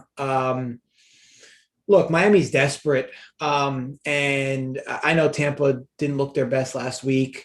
I just think this is a better matchup for Tampa. Miami, first of all, you're going to beat Tampa. One of the ways you're going to beat Tampa is your offense has to control the ball. And Miami has all tons of question marks on the offensive side. So you're looking at a team that's likely going to have a few 3-and-outs here, or a bunch of 3-and-outs, punting often. You give Brady multiple opportunities, he's likely going to burn this team here. So I think you could realistically, derivative speaking, you could probably play Miami's team total under. I don't know how this team's going to get points on the board against this defense. And again, Tampa's hungry off a loss. Miami can't score against like even their points against Oakland a few weeks back was like a facade. I mean, Carr threw a pick six. They fumbled inside the 20, which set up another touchdown for Miami. Last week they looked like a mess again. To me, I just don't know how they get points, and their team total is likely 17.5-ish. I really like that under this week. I know it might be a bit square. I truly don't. I mean, unless Tampa gives them points, which Brady doesn't, or unless a fumble or something. But I just don't know how they're going to score. So I really like Miami's team total under. Yeah, Dunkel. So you're talking about controlling the ball and ways to beat Brady, which is a really good point. It's tough to do that when you have a shitty offensive line and you have guys like Malcolm Brown and Myles Gaskins running the football and your running back. I mean, you're going to have a tough time doing some of those things when that's your running back and your offensive line's horrible. Shout out to Snyder, by the way. Myles Gaskins, what a performance last week. That dude absolutely crushed it, by the way. Good luck, Snyder. Snyder's a big Myles Gaskins fan. I tried to warn him off him before the year. Wouldn't let me. Shout out, Snyder. I hope you're happy with that pick. Great pick. Malcolm Brown is already outdoing him. So, I love it. Tony, talk to me about Miami and this really bad offense. So we watched Tampa play New England on a Sunday or Monday night game, whatever one it was. And, I mean, they got Richard Sherman off the couch out there chasing people, making Mac Jones look like Joe Montana. This defense is not what we thought they were, like Dennis Green said. I mean, I was praying that they would face any sort of passing attack this week because this Tampa defense is decimated in the secondary. They lost another guy in the game, at least one, maybe two secondary guys. Already had two out going into that game. Richard Sherman's their best cornerback right now. But then they freaking get Jacoby Brissett and this anemic passing game that is probably the easiest matchup they could have, like the uncle said. I'm so conflicted because I was dying for a passing game that I could attack with. And I do like Gesicki. I like Waddle a little bit, Devontae a little bit, but man, Jacoby just can't throw. We've seen him for 15 years. He can't throw. They have no passing game. So, man, I wish I could go to it because I do think that Tampa's defense is vulnerable, very vulnerable. But, man, I don't know if Miami's the right team to do it. So kind of what I hope is Tampa dominates this week, and then I can pick on Tampa next week when I don't even know who they play. Hopefully it's a good matchup next week. But I think their defense is very, very overrated right now. They get lucky this week, though. I'm looking right now just because I'm curious. Bucs schedule. Let's see who they got next week. The 14th on a Thursday, even they get the Eagles, who don't have the best passing game, but maybe we can exploit it a little bit on a showdown slate. So now I hope it even more that maybe the Bucs dominate the Dolphins this week, and we can attack with the Eagles next week in that passing game on a showdown slate, even though I don't love the Eagles passing game either. God, and then they play the Bears the following week, the Saints the following. They don't ever get to play a team that can pass. I mean, I can't even exploit what I like here. This is tilting because they don't play and then they play the freaking Washington and the Giants. What, do they not play any good teams all year? Freaking Tom Brady, the horseshoe up his ass for 20 years. The dude doesn't have to play anyone all season? Are you kidding me? They won the Super Bowl. Where's the good teams at? I have Tom Brady's poster attached to my pillowcase. Let's relax on the lucky remarks. I will say though, Tony, the fact that Miami's going to come into this game, they already know they can't run. Oh my God, I'm looking at the schedule. They can't run the football as is. They're not going to be able to run the football against this Tampa team. So they're going to throw the ball a shit ton. I'm not saying to play multiple guys from this game, but I do think you could pick out a Mike Gesicki, a Jalen Waddle on DK specifically, where he could easily rack up short yardage targets. So I won't totally take away playing one Miami skill wide receiver or tight end, but I'm not going to play more than that. Like, no way. And I don't know if this guy's going to be sneaky, but I gave out Jonathan Taylor last week, and a lot of it wasn't because of how good he was playing before that game. A lot of it had to do with Miami and what Miami was doing on defense, which is they're just giving up chunk yardage plays in the run game. So as crazy as this sounds, and I never friggin' play this dude, but Uncle Lenny is in play because he is the only running back there. He is in play at 5K or 5'2", whatever he is on DK in this matchup. And I hate Uncle Lenny. I faded him in the damn showdown slate. I fade him all the time. Tony, I've talked to you about this. I literally fade him all the time. This is a good matchup for him. That's all I'm going to say. I don't know if I'm going to smash the like button, but speaking of guys that aren't skipping dinner, Leonard Fournette is definitely having his fair share of dinner every night. I'm surprised he's making. Who cares if they get dinner or not? Okay, what's that matter? Huh? What are you trying to say about the guy? Huh? Man, he's not saying he's out of shape. He's not missing many meals. That's what I'm saying.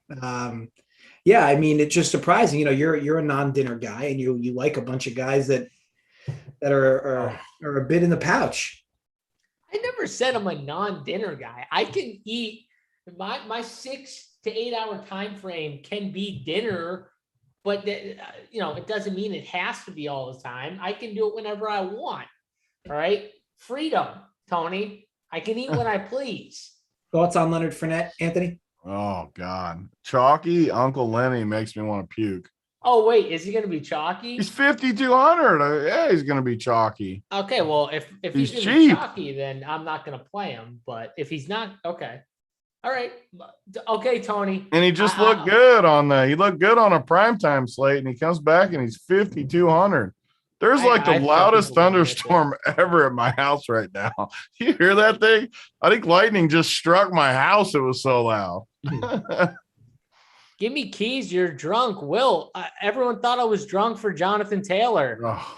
Just because I saw it before everyone else, and my guy NYG fan 56 who saw it before everyone else. I'll give him credit too, because he sent it right to my DM right after Sunday of the week before. So I'll give him credit as well, because he saw it too. I'll give it to JSU. He picks the right spots for those dust running backs. Thank you. I appreciate that, Dunkel. I'm not saying he's good either. I hate Uncle Lenny. I hate him more than everyone here, everyone watching. I despise him. I don't know if you hate him more than me. I hate him a lot. I don't know that playoffs last year, Tony, when I kept fading him and he kept just shoving it right up. Like, oh God, he destroyed me. That the 2 1-yard touchdowns every time. I was going to say, there was that one game, right? We had like 6 carries for 4 yards and 2 touchdowns. No, do you remember the one game? I think it was the conference finals when he made that miraculous run and took down like 5 guys and somehow ran like 20 yards for a touchdown or whatever it was. I couldn't believe it. I was stunned. After beating me with 1-yard touchdowns, he finally made one amazing play. Oh, God. Yeah, Beastie Kinos. I am still pissed about the Bucs schedule. How do they not play any good teams? It's painful. I don't know. They're Tom Brady. They want Tom Brady to win. Are the team that wins the Super Bowl not supposed to have the toughest schedule? No, the NFL wants them to get to the Super Bowl. They want the easiest path ever. They're going to get the injuries this year. They got no injuries last year. The injuries are coming their way this year. They already got all kinds of dudes out. Their defense, that's what's and Gronk too. Gronk's a big point of their offense too. I mean, Gio got hurt, who's a little Pete. They're getting the injuries this year. They got lucky last year with the injuries. Gio might have been a bigger piece than anyone even thought of. That's also a good point too, I will say. Yes, Jay, intermittent fasting. You got it, man. That's how we do. Been doing it for like 10 years now. So all good. See, some people know what I'm doing, Tony. Some people actually know it's a real thing. You know what happens, but I'll get you on it when I come down there. We'll hang out. We'll do it. You know, get us to this next game. All right, fine. Don't force my hand, though, okay? I don't like being told too much about what to do. Tony knows exactly how to deal with me. He says it like super nice, too. He's just like, get us to that next game. All right. Oh, God. Let's pass on the New When do we get to the good games? We haven't got to a good one yet, it feels like. I feel like there's a bunch of shitty games on this slate. I mean, can we pass Patriots minus 8.5, 39.5 total? There's 239 totals this week? Oh, God. Yes, Tony, just say pass so we can move on. I will say one dude I played and was super excited, but I'm going to make this short and sweet. But in that showdown slate, my favorite play of the slate by far was Jacoby Myers. Now he gets Houston, and he's 5,600. So unfortunately, I can't just say pass because I think he's too cheap, and he looks good to me, Jacoby does. So real short and sweet, I'll say you can definitely play Jacoby Myers. All right, volume, I guess. Dunkel, what about you? Yeah, I mean, I think the Patriots are a good pivot survivor look this week. I think you're going to get a lot of Bucs survivor spots, and you're going to get a lot of Vikings survivor spots. I think the Patriots are a good pivot. I think a lot of people may have already picked the Patriots. I believe it or not. I know we're only in week 5, but also, I just think people aren't going to look for the Patriots this week. I know that it's the Texans; they're on the road, but I think they're a good pivot overall because I think again, you Vikings and Bucs are going to eat up about collectively 80% of your survivors, and I think the Patriots are a good divot or pivot, if you will. But outside of that, as far as this game goes, no, I mean, if this line was to dip to 8.5, we could start talking about teasing. But outside of that, I'll avoid this game. Yeah, G-Saw says, how about Harris?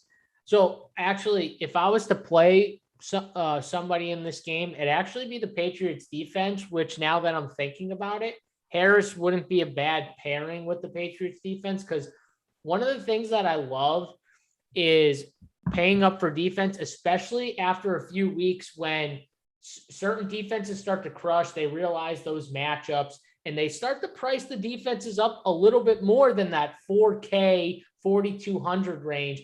Now the Patriots are 4,900. And I don't think a lot of people are going to pay 4,900. Well, of course they're not. It's 4,900. So, yeah, but if the defense gets you 15 or 20, you're going to be really happy. Hold on a second. You're paying 4,900 for a defense on the road? Yes. Oh. Yes. What's wrong? What does it matter if they're on the road, Tony? They put up 19 against the Jets in New York. I'm sorry. This dude Davis Mills is dusty though. You guys, so I'm not allowing you guys to pay 4,900 for a defense. I'm using my veto of the show. What are you talking about? I've shipped twice paying up for defense. This is how it works. These defenses are not owned at all because you guys see like $500 less dollars or $500 more dollars, $600 more dollars. You're like, oh, I just can't pay that. $2,900 less dollars. Then they're the highest scoring defense on the slate while you guys take a 2. Like, I don't understand. You don't like paying up for defense? Do you ever pay up for defense? Yeah, I mean, point actually. If it's a good D and they're at home and it's like a little weather or something, then yeah. Not inside, no weather, on the road, 4,900 for a Patriots team that we don't know how much desire's there. Okay.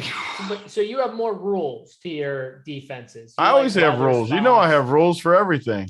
No, I'm trying to get the people so they you're telling them. I'm trying to get you to give I don't want to pay 4,900 for a team inside on the road. Perfect weather conditions for the offense. Coming off a weird Monday night game versus Brady or Sunday night. I just don't think it's a good spot. I mean, 4,900 is expensive. Okay. Yeah, if they score for you twice, you're in good shape. Yeah. I mean, if any defense scores twice for you, you're going to be in really good shape. But you're going to need it at 4,900. No, I mean, listen. What do you need? So at 4,900, what do you want? Because if they get like 12, you're not even happy at 4,900. If you're paying that much for a defense, you want them to be the leading defense on the slate for sure. And you'll be huge if they do. I will give you that, like for sure. If they get you 20 points, because they're going to be low owned, 5-10% tops. I mean, if you get 20 plus from them, you're massive for sure. I mean, how did the Bills? I mean, because I know the Bills had a big defensive week. How did that look for millions? But that's my point, though, Dunkel. You just proved my point even more. They're at home, bad weather. Exactly. You basically proved my point, and it's a good team that's just shut out someone the week before. That's the spot I would pay up for because they check all those boxes for me. I wouldn't play the Bills though in Houston in this same spot. Right. Yeah. I mean, maybe it's right. Maybe it's wrong. Yeah. I think from a leverage standpoint, though, Tony, do you agree with? I agree with that. I agree with both of you on that. Leverage is awesome. Yeah, and that's where I'm coming from. Is like I just see the defense, and I think we're going to have value as we get through this slate. We've got injuries in certain spots. So I agree with that too. If there's value out there, for sure. There's not a sicker feeling than me when I play that damn D at 49 and they give me 4 fantasy points, and I'm just so pissed that I played a D for 4,900. I mean, yeah, it happens. Yeah, I've been on the receiving end for both of these, but I will say a few of my NFL shippers have come paying up for defense, and it's been the key too because they've given me that 20 plus points. Where I'm on board with you for it. I agree with you with the leverage for sure. I mean, I agree.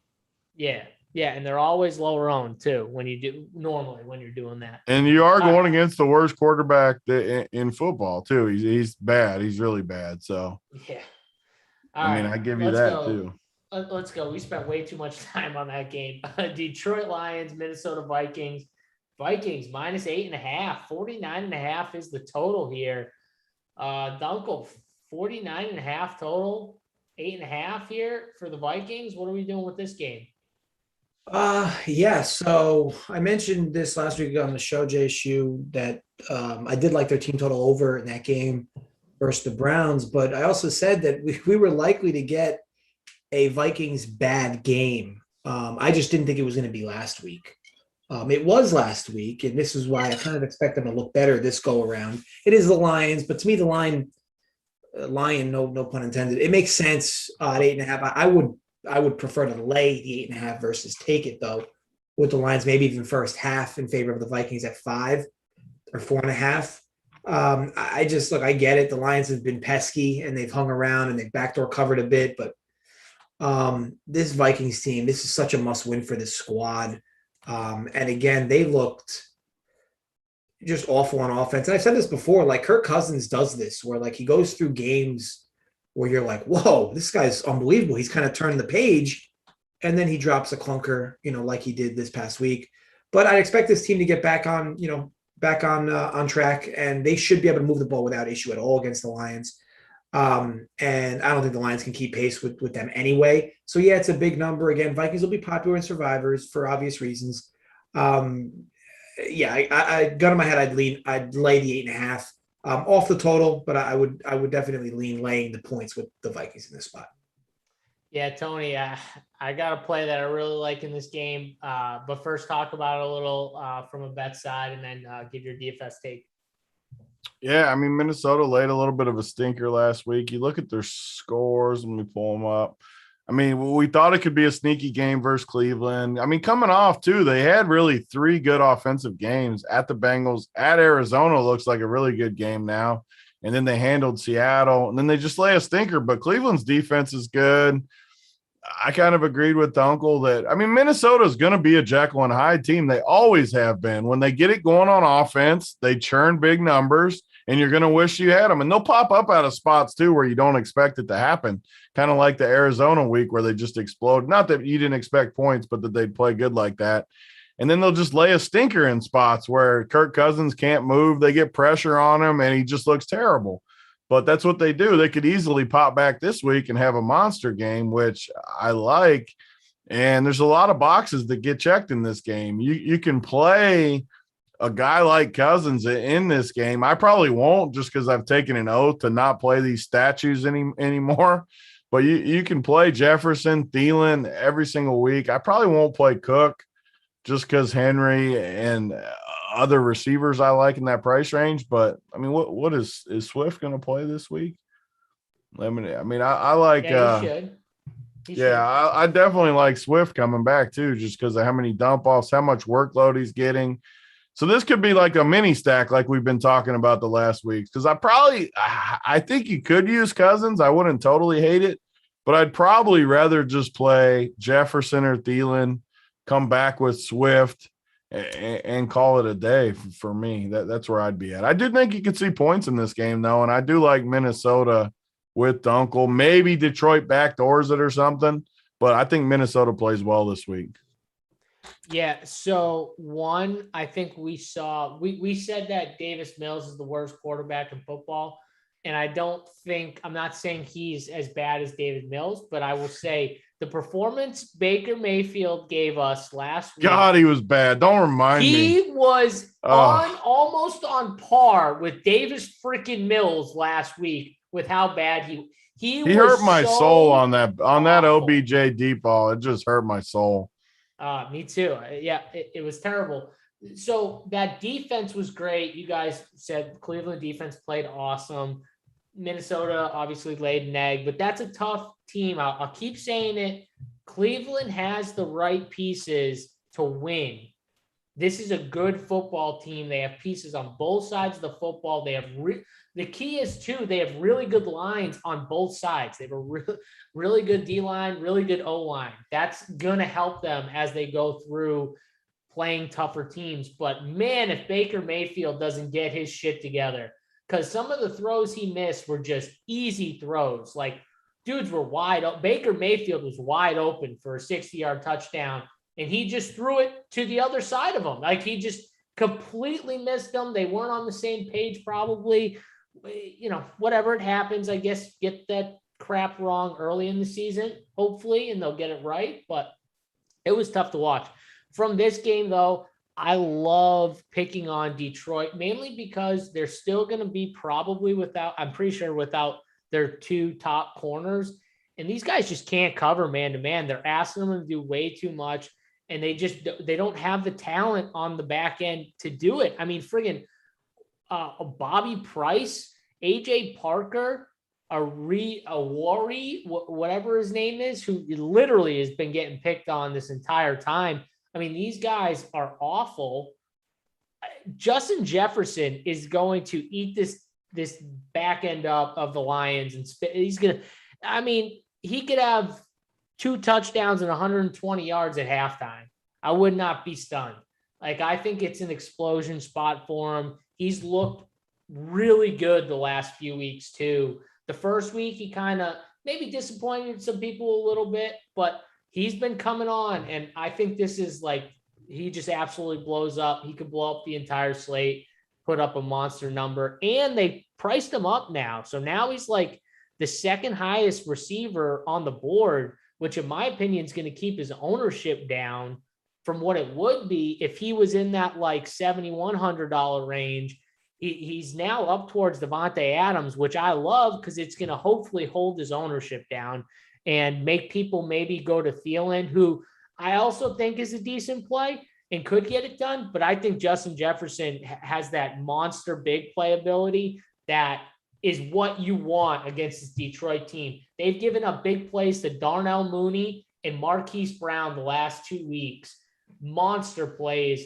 It could be a Justin Jefferson type 2 to 3 touchdown week, as long as he can catch them like Marquise Brown couldn't. So give me He's him. going to catch him. He's not going to let us down because I said it last week, I think on this show or one of the shows. I think Jefferson, it might be a hot take, but I think he's as good as anyone in football. He's a monster. Yeah. He's right up there, man. He is so friggin' good. Like, I might like him more than anyone. I'm trying to think of, I probably like Devontae more than him. When you base it by age, I definitely don't think I'd take anyone over him. Yeah, but man, Terry McLaurin's so good too. There's some beasts. There's people. I'm not saying he's like clearly better. I'm just saying he's right there for me with anybody. No, he's probably better. You're probably right. He is. He might not. He's at least on a playing field with anyone outside of probably Devontae right now. But even Devontae let us down last week. So people let us down here and there. I love Jefferson. Let's give Justin Jefferson Aaron Rodgers. Let's see how that would definitely help things for sure. Oh, God. Anyone else Dalvin Cook? We didn't even talk about Dalvin Cook. Detroit's not a very good defense in general. If you think they're going to run it, then I don't mind him. I agree with what you said. I just like the passing game more this week. He could definitely crush though versus Detroit. Anything could happen. I just would rather play Jefferson or even Thielen. At that price, 6,600, I probably won't play Cook. If you were fading Henry, maybe you play Cook. I just would rather play Henry, though, I think. I do love, though, that Thielen is 6,600, too. That's another thing that's just going to pull people because, man, that's a big enough. It's like the Lockett Metcalf thing that always pulled when Lockett was like maybe 1,000 cheaper than him. He'd always get ownership because of that cheaper price tag, and it would split their ownership. I think it's going to split the same way where Thielen's going to get some love. I am tempted to play Cousins. The more I'm sitting here looking at this game, God, I swore I wouldn't do it, but man, Cousins, Jefferson, Thielen, Swift on the way back, just staring at me, just staring a hole through me. I will say TJ Hawkinson, 2 bad games in a row, but no Travis Kelce on the slate. I do think, if he plays, which he was held out of practice Wednesday with a knee issue, if he plays and he's good to go, I do think at tight end you could go with him against Minnesota. But yeah, I agree with you. I think this is a good game, Tony. I think this game could be back and forth. I like it. I like it as a stack. Let's move on. Don't forget, guys, hit that like button, hit that subscribe button, that little red button at the bottom right-hand corner. Let's go to the Chicago Bears and the Las Vegas Raiders. -5, 44 is the total. The Raiders, man, I I like this team a lot, Tony. This is like Derek Carr. He does these things sometimes where he doesn't do shit for a half, and then he comes out in the second half and they look completely different. He did it in week 1 when everyone was bashing him at halftime. And then he kind of did it last week a little where that offense looked terrible. And then he kind of got it going in the second half and got a little steam. It just wasn't enough in the end, but they looked good in that second half. And in my opinion, the defense even looked decent. The problem was they lost 2 cornerbacks in the middle of that game, and it really hurt them, I think, because the pass rush was doing a decent job against Herbert at times.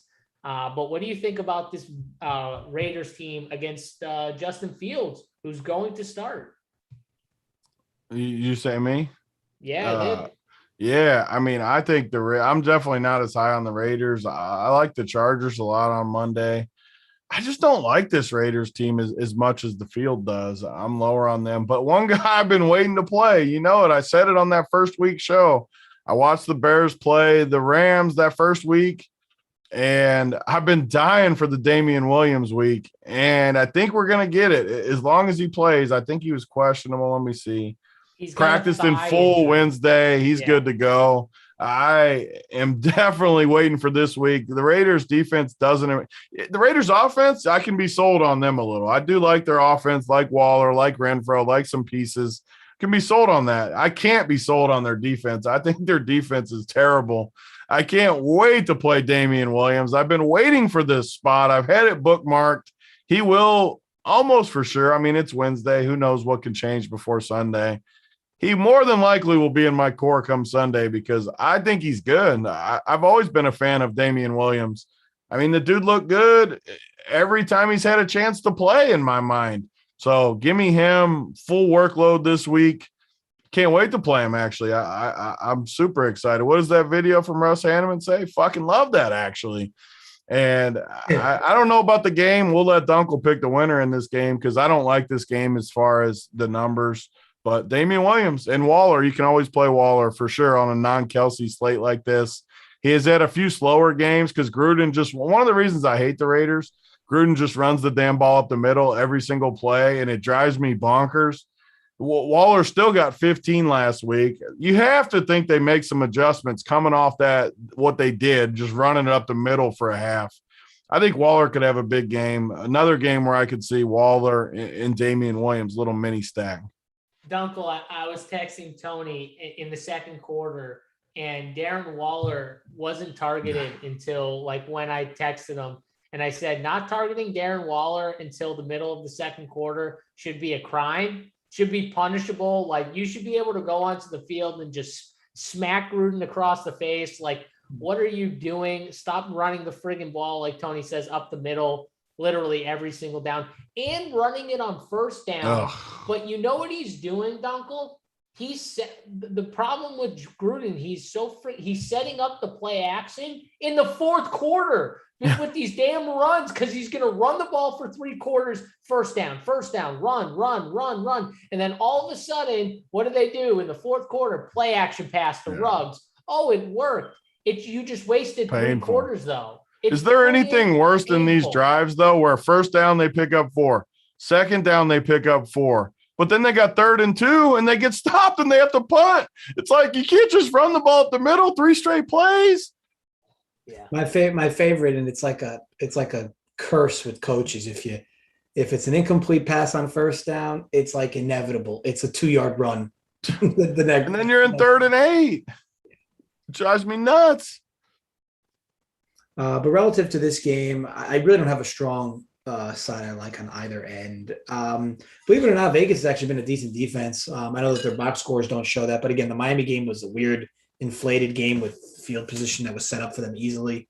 And the Chargers, I felt like the Raiders kind of buckled down a bit in the second half, if you even call that data relative. But I feel like they've been a decent defense, and Justin Fields.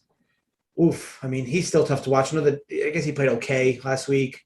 I lean this game under, but I actually like the Bears under their team total even more. But I'd like to see if this number pops back up again. This number is pretty low.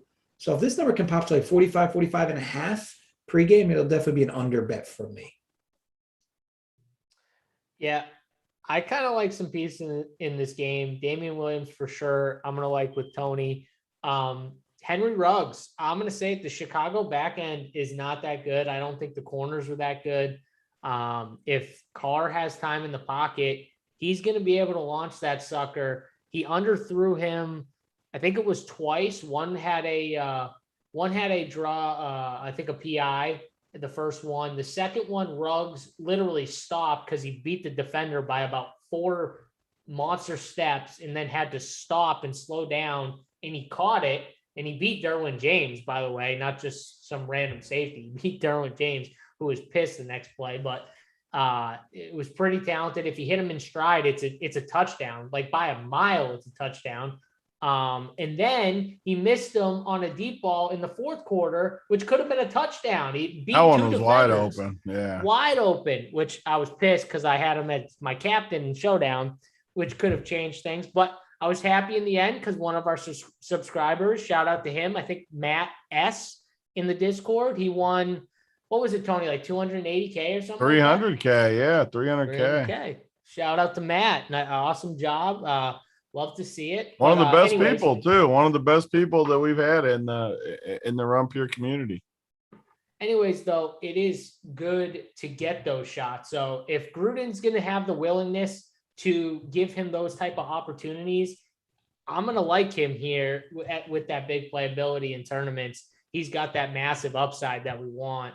So yeah, I like a few options. I don't think I'm going to stack any quarterbacks though. So it'll just be me like a secondary stack or something like that from this game, not a stack that I'm going to focus on. Oh, and there's Matt's screenshot right there, 305. Awesome stuff. That's it. Nice, easy 300 plus K, Tony. We had a dude on Sunday. I think that was the Monday night game, right? On Sunday night, we had a guy win 240K. So back-to-back Showdown slates, 240K, 300K. I just love it. I know we always say it, but if I'm not going to win, obviously you're always rooting. I don't care what anyone says. They're rooting for themselves, obviously, first. But once you can't win, we're rooting for our community. I was in there. Other people were in there rooting for Matt as it was coming down. We knew we had to get a stop. Everyone's pulling. There's nothing better than that. 2 minutes left in the game, and even Pensac was in there rooting for Matt. I've never seen Pensac bring good mojo ever. He's always the one rooting against people. He's always the don't pass person at the craps table. Pensac was rooting him on. It was make chat great again. The gif with me and Dunkel and Mangone jumping on the and JSU's in that one too, I think. Make chat great again. I love it. I will say too, just to shout him out. So that was Matt S with the 305K screenshot. Just a Joe to you. That's his screenshot right there. 240K. Did Simon post that one too? Yep. And then we had Dave the Champ, 84K. The Champ, 84K. Jay Bones, 5K. And then KNB Squid, a normal, a guy I recognize is always in the chat, 2,600 takedown in Showdown. So, and he didn't, I'm pretty sure he didn't play that much either and won 2,600. So shout out to all of you guys, all of the winners in our members never win segment, because obviously they do. And so that's why we have this segment. I had a funny thing to read off too, because while you're reading this segment. So I had a guy on Twitter today. He sends me a message, says, Big T, I see you guys always crushing it. I've always wondered though, with such great content and so many subscribers, how do you only have a few takedowns per slate? I'm only considering that. I'm heavily considering the investment, but what tools do you have? Cores? Like, we only have a few takedowns per slate as opposed to what? I mean, what are we supposed to have? A few takedowns per slate sound great to me. I'll just say though, there's a lot of damn competition out there in this world today for DFS and betting. To have as many I'm not saying this because it's our site either. It's hard work out there getting to the top. We've had a lot of people ship. I don't know what else we're supposed to. We're supposed to have what? Someone ship first place every slate? I mean, that's a little unrealistic, I think. Yeah, just a little bit. You know what I mean? I'll say though, I think more and more when you're looking for a subscription, you're saying, okay, what are you guys giving? I mean, we can answer that. I mean, you're going to have a Discord channel with all of us in it and other smart subscribers who are talking about sports all throughout the friggin' day. The Discord alone is worth admission of price. More than enough. Yeah. I mean, and the bet side, these bets guys are in there talking about the damn bets all day too. It's incredible what you get. On top of it, you're going to get core plays from all of us in there. Me, Big T, Hoop's got a cash chart where literally we'll go through each position. Hoop, Mangone, Titletown will go through each position, give you the plays that they're looking at each position, the ones that they're focusing on for cash if you're a cash player. And then a new one we got, which I'm going to say it was my idea because it was a really good fucking idea, was the Big T player pool. The Big T player pool is being added to multiple sports now. We got it for Showdown. We got it for the normal NFL slates. I think he's doing it for golf now. I think Captain added it for golf. Yeah, it's up there for golf this week. MLB Showdown. He had it up for the MLB Showdown where Big T highlights his favorite captains. We're going to ship tonight too, I think. We're sitting good here in the bottom of the 8th. If you use the player pool, we're sitting good. We got a chance to ship. There you go. And he's got his T fade. So, I mean, those are just things that I think we're detailing you in an easy detail. I think for someone to easily, even if you're not someone who's played DFS for a while, you can easily understand and take that information in. And if you did have questions on it, we're in the friggin' Discord. You can ask us a question. We'll answer it. Like that's the service you're getting. It's $80 a month. I mean, it's worth it just to check it out. RPS Heater 25 should get you 25% off if you want to try it out. And the bet side, like Tony said, the bet side's been crushing it. I mean, Dunkel, you're on the bet side. Joey Work with baseball, Keg with NASCAR and football, Tyler with props, spread with the NBA that's coming up. I mean, am I missing anyone? Yeah. Well, no, you're not. I mean, yeah. D does good too. Give D some credit too. D crushes the soccer. I forgot D with the soccer. Yeah. I think. I mean, how about a few more 6K screenshots per night, guys? I mean, pick up the slack. Just wait until this Showdown game's over, JJ. We might have a couple. I just think it's funny that people have that high of expectations for us, which is a good thing. That means we're doing something right because honestly, we've been ahead of my expectations since we've started. We've shipped way more things than I could have hoped for. We've shipped all kinds of crap. Tony, the people don't like us talking about it. You know why? We've gotten 3 dislikes since we started talking about our members who don't win. We need to win more. That's all right. I take the point. We need to win more. I'm in. We need to win more, JSU. It must be him and 2 of his buddies in here hitting the dislike, whoever was I agree, though. We need to ship every slate. That's the goal. I guarantee you, I play every day, as many sports as I can. I'm always trying to ship, so I got to get better. I'll keep trying to get better. Yeah, I mean, no joke. No one plays more DFS slates than Tony. Like literally, he plays every single sport, and I don't know how. I don't play every single sport. The dude literally plays every single sport, like to tennis, like every single sport there is that he can get his hands on. He's playing. So gotta get winners for the people. We'll go back to football. People, but we got a few extra thumbs up for that. Thank you, appreciate it. Hope you guys enjoy. We were at 69 for a while. I was pretty proud. I thought people were just going to leave it at that number. It's a good number, but we got over it. So let's keep it going. Let's keep those likes going. Let's keep the 69 would be good mojo though. Maybe we should tell 2 people to take their likes off so we can stay. Well, no, because now it's at 72. So we had it for a while though, Tony. Yeah, it was fun while it lasted. It was good. We had it for at least 10 minutes of us talking for sure. Urban Meyer is definitely a 69 guy. Agreed. Oh, definitely. Definitely a 69. Oh, Urban Meyer. Whoo, buddy. All right.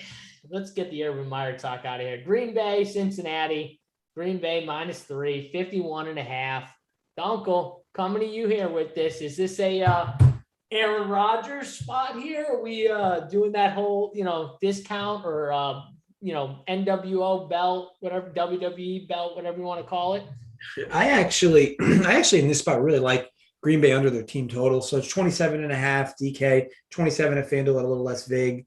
I'm sure you could shop around and maybe get better, but Cincinnati's defense has been pretty good this year. Yards per play, yards per game. Sure, they haven't exactly played, top-notch offenses, but I'm not like in love with this Green Bay offense either. I just think Cincinnati's stout. They, with Burrow, they keep drives going. They run long drives. Mixon's been good as well.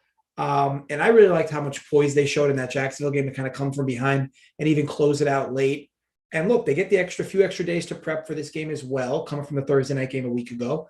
I just think it's a big number for Green Bay to score. So they're going to need 28 here, which would obviously be either before 4 TDs or, 3 and a bunch of field goals.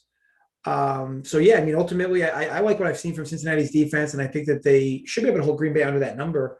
Because, again, it's a bit inflated. And that's the thing, too. Like, Burrow's turned the ball over a bit this year, but nothing egregious. So I like Cincinnati to kind of play a game of keep away with Green Bay in the sense of, a lot of short passes from Burrow, a lot of, we'll call it easily convertible third downs, third and shorts, which to credit to this Bengals offense this year, one thing they've done well is they've been set up very well on third down. A lot of third and shorts from this offense, which are easily convertible when you have the weapons they have. And Burrow's, like I said, been great, not even fully recovered yet, or at least supposed to be fully recovered yet from his injury. And I think this team is good. I don't think they're an overrated 3-1. I think they're good based on who they've played. And I think they give the Packers a little bit of run for their money here. But them winning this game is really around keeping the Packers under their team total, because I don't think the Bengals really want to get into a shootout with Green Bay here. So I expect them to slow this game down, and I like Green Bay under their number at 27.5. Okay. Tony, so Dunkel likes the under with Green Bay in the team total. So, not as high on the Green Bay side. What about you? Are you with Dunkel in that way, or do you like Green Bay more? Yeah, the number feels high to me too. I do love Devontae coming off the down game, where whenever he lets us down, I feel like he always comes back with a big game, especially against the Bengals. But their total's high. They're on the road. The Bengals D has looked better than people thought it would. 27 is a big number for Green Bay. So I agree with Dunkel. I'm on the under. I don't really like the overall offense either. I know Cobb looked good last week. We've seen Aaron Jones look good at times. I'm really just on Devontae. It's an easy spot for me with Green Bay. Cincinnati side, we need to see what happens with Mixon. I know he didn't practice today. I'm not sure if he's going to play this week. If he somehow doesn't play, these Bengals running backs are 4K each, P. Ryan and Chris Evans, and both would be very, very in play for me against this Green Bay defense at 4K.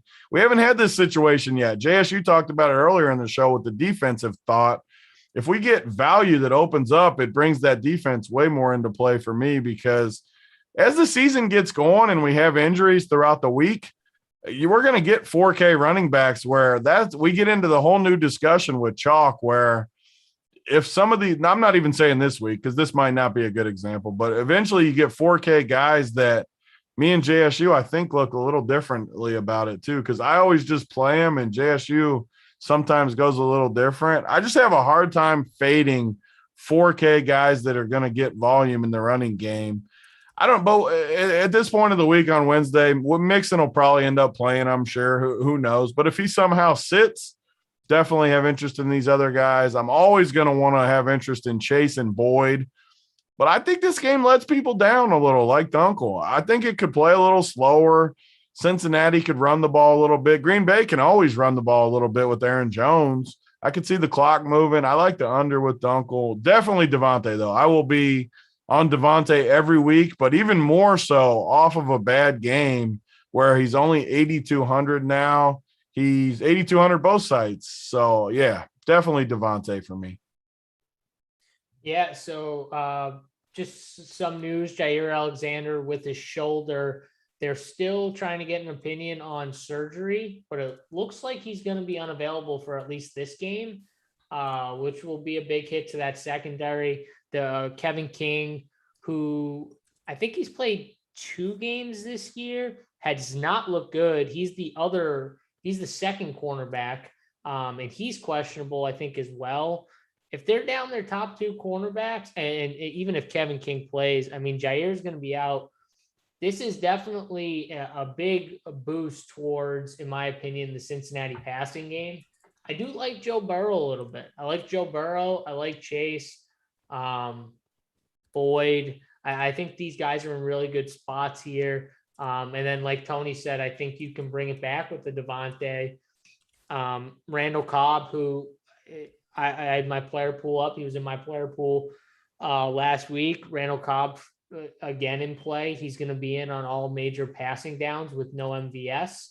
And he already has that type of connection with Aaron Rodgers, who obviously they played a bunch together in their career. So, I think there's a lot of weapons in this game, and I don't know about the under. I might be leaning the other way of you guys, but either way, for DFS, I think you could go here with like a Burrow stack. I don't know if I'm going to stack Aaron Rodgers yet, but Burrow at 6-1, I think is a nice price tag. And his wide receivers are very nice priced, all under 6K. So I like the way I could double stack some of those guys, whether T's in and, I can mix and match between him, Jamar, Tyler Boyd. If Joe Mixon's in, then it just kind of helps with those 4K running backs that Tony was talking about, because then I don't even have to think about it, and it's not even a decision. So I hope he's in, but he's right. Normally I like to fade 4K running backs because they're just so heavily owned and they don't always hit. And yeah, if they get you 8, you're not killed. But at the same time, like I've won and still seen not play 4K running backs and them get 15 or 20, and I've still won without them. So I don't think that you need to, especially if you think they're not good at football on top of it, which I do not think Samaje Perine is a good football player. That Evans kid might be, though. I just don't know if he's going to be the guy that gets a ton of run. But if it was him, I honestly might play him, Tony. I think he might be decent, much better than Perine in my opinion already. But that's my take. Let's move on. I got a quick thing too about this baseball, because we're sitting good to ship this thing, but people, the edge in this playoff baseball is so massive because people just don't play the pitchers as much as they should. You got donkeys playing other dudes and the captain and stuff. It's just such big edge. We play these relievers that come in. They're always under 10% owned. They're almost guaranteed to pitch. Even if they get a 0, it doesn't kill you because hitters get 0s. But when these pitchers come in, like all these pitchers have come in, these relief pitchers, you get a 1-to-1 game now in the 9th, which on the bet side, we got all kinds of alt lines for unders. So everything's looking good there too. But no one plays these relievers. And when they come in, literally all they need is 1 out to outscore the hitters that get 0. And the ownership, like BigT tonight, was 60% owned. Worst hitter on the Dodgers. Clearly, everyone would agree. He is the worst hitter on the Dodgers. 60% owned, JSU. I can play these relievers for a cheaper price, under 10% owned. When BigT gets a 0, like he did, Yadi Molina was a 0 as well, 60% owned. And you get these relievers under 10% owned, like the edge is off the charts. It's just people don't even know how to uncheck the box to click the relievers on their team. Yep.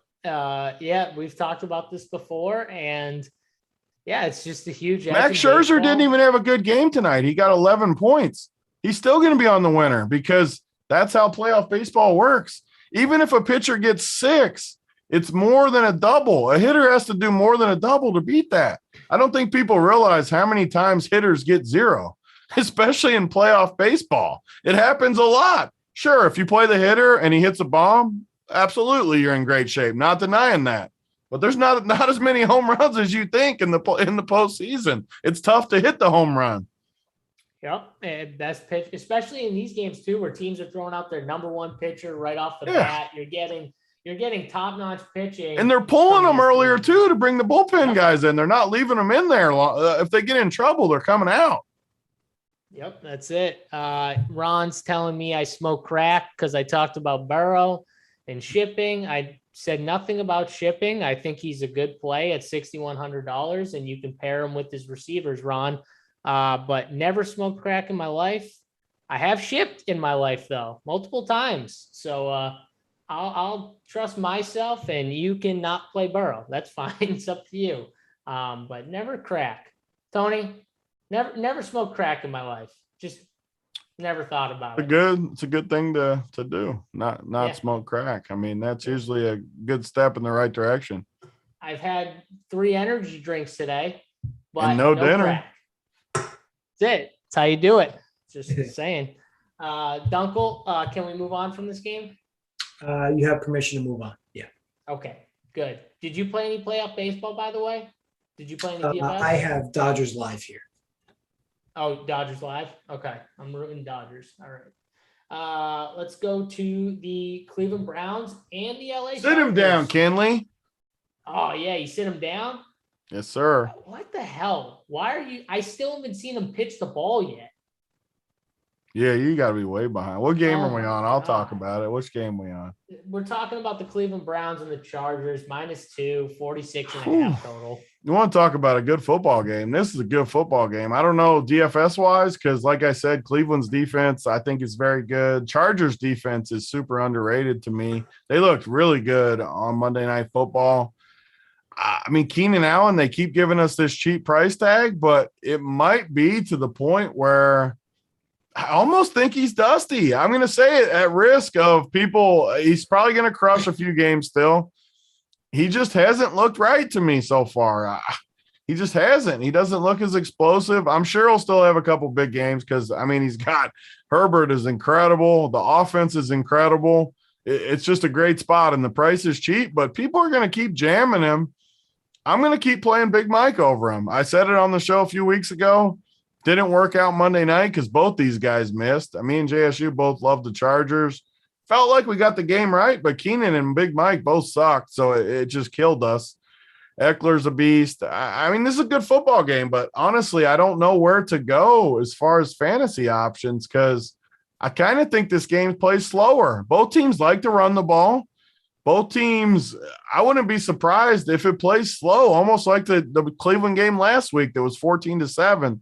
More scoring than that probably, but I don't know. I look at these prices. I could play Beckham. I could play Mike Williams. I could play Eckler. I could play these guys, but none of them are must plays for me in a pretty tough spot between two of the top teams in the AFC. Yeah, Tony. So that showdown game, I was getting killed for playing the passing attack of the Raiders and in the Discord, in our Discord. Yeah. And so I explained to people exactly what I thought was going to happen. And I said to them, this is exactly how this game's going to go. The Chargers are going to get up in the first half. They're going to be up by multiple touchdowns. And then in the second half, the Raiders are going to have to pass the entire time to try and get back. And they're going to try and come back and win. It is exactly what I said was going to happen. The problem was that, Derek Carr did enough actually to be on the winner. So I'm going to even amend that state. He was on the winner. It was, I think, one pass catcher with him. But still, that was exactly how the game went, in my opinion. The Chargers were the better team. I was getting killed, though, because I was playing passing attack against the number one passing defense in football, Tony. Could you imagine playing receivers against the number one in Showdown? Could you imagine playing a pass catcher against the number one defense and a pass defense in football? This is what I was being told. They think I don't know who the number one pass defense in football is. Can't imagine knowing it. I mean, it's Showdown. Guys, it's friggin' Showdown. Like, if anyone needs to learn about Showdown, it's a 1-game slate where there are only 2 teams to choose from. And you can't just choose all from one team, even if you think it's going to be one-sided. You got to pick at least one player from the other team. Those are the rules of Showdown. So, Dunkel, I'm done with my spiel of Showdown. Get to this game. So probably going to be one of the better games of the weekend. Should be anyway, right? Look, I think Tony brought up a good point. Chargers defense has been a bit underrated this year for sure. The interesting part about when you target this team at home is like they don't really have home games. I mean, yeah, they play in the same stadium, but they don't they're not going to have any home crowd advantage in any of their games. At worst, they're probably going to be 50-50. You figure Cleveland shows out for this game, you would figure. But with that said, I mean, man, it's tough because you think about it, like Herbert just looks like he's so much further developed than Baker Mayfield is. And, if you talk about a close game, what I've liked about this Charger team is, especially under Staley, is they're winning close games. I mean, these are all the games they lost last year. And if this game is close late, and you have one possession left, I mean, you're going to want the ball. You're going to want to have a Chargers ticket in your hand. I think overall, I'll end up staying away. This might be a live spot where I look to get a live under. If I get a quick touchdown, I can get a live under at 50. Because I think Tony brings up a good point. You are likely to get teams that want to run the football here, both of them. Cleveland definitely is going to want to slow this game down, like undoubtedly, with their ground game. So if they can do that, if they can, give themselves a lot of third and shorts, they likely will actually win, to be honest. But if Baker's caught a lot of 3rd and 5, 3rd and 8s, Chargers likely win. I think your best bet here, though, would be targeting the under, but from a live spot. Let a touchdown come early if it does, and then bet live under. Otherwise, just a stay away spot for me. Yeah, this game is going to get be him, really Kenley. Sit him down. Let's go. From a real football perspective, not a fantasy perspective, this game is going to be awesome to probably watch. Two of the best teams in the AFC going at it. I think the only two teams that have a shot when it gets to playoff time of beating the Chiefs in the AFC. So we'll see. If Baker plays like he did last week, Chargers will roll. Baker plays, like a game manager and can manage the game at least and make a few throws and make a couple plays.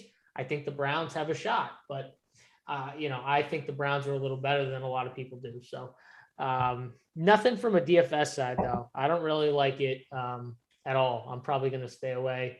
Probably not even Nick Chubb as much as I love him. Guy keeps getting touches, but I mean, he gets 21, 22 touches a game. Like they're giving him the ball when he's out there.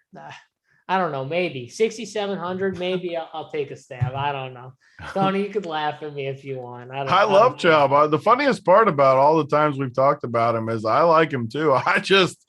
God, the offense and Hunt vulturing from, I can't deal with it. It just saves me pain not playing him. I think Baker right now is more worrisome to me with Chubb than. Yeah, I mean, I just don't. Yeah, I'm not. He's just bad. Yeah. He was so bad last week. Yeah. Yeah. All right, let's go to the Giants and the Cowboys. Cowboys -7, 52.5. Zeke missed practice on Wednesday, but he says he plans to return to practice Thursday and he plans to play on Sunday. He had a little knee issue, I guess. Man, I wish he was out because Tony Pollard would be such a great play. I'm just waiting for he's like Javonte, but even more. Like if Zeke is ever out for a game, like give me Tony Pollard. He's probably easily the best backup in football right now. I think he's way better than Zeke. I think anyone watching the games this season and think that Zeke is better straight up than Tony Pollard, I think you're crazy. I don't think you're watching the games objectively. Personally, just because the guy scored a few touchdowns the last few weeks. Tony Pollard is still way better than he is. And he'd have Tony Pollard's he's just a big play waiting to happen. The dude can bust a 50, 60-yard run. I don't know if Zeke Elliott game in, game out could actually do that. He's decent. Don't get me wrong. He's not bad, but he doesn't have that explosive big play ability that Tony Pollard does every time he touches the ball. Dunkel, what do you think on the Cowboys Giants though? So I'm not going to step in front of this Cowboys team. I really like what I've seen from them offensively. And I know it kind of goes without saying, right? Because they've been just a showstopper offensively with Dak, and they were last year before he got hurt. I think my biggest takeaway here is you have two running backs coming into last week that were on the brink of being ass cheeks rest of the season, Zeke and Barkley. Both of them had good weeks. Barkley was a real reason they ended up winning that game as far as the Giants with the upset. But Daniel Jones looked good again. I continue to say this, that Jason Garrett has done a really good job calling plays for this Giants team. You get a little revenge scenario here, which you had last year. But look, this Giants team, what we know about them is they don't really go away. I mean, they kind of hang around. They keep themselves within a score. It's a decent sized number, but again, I do not want to step in front of this Dallas offense.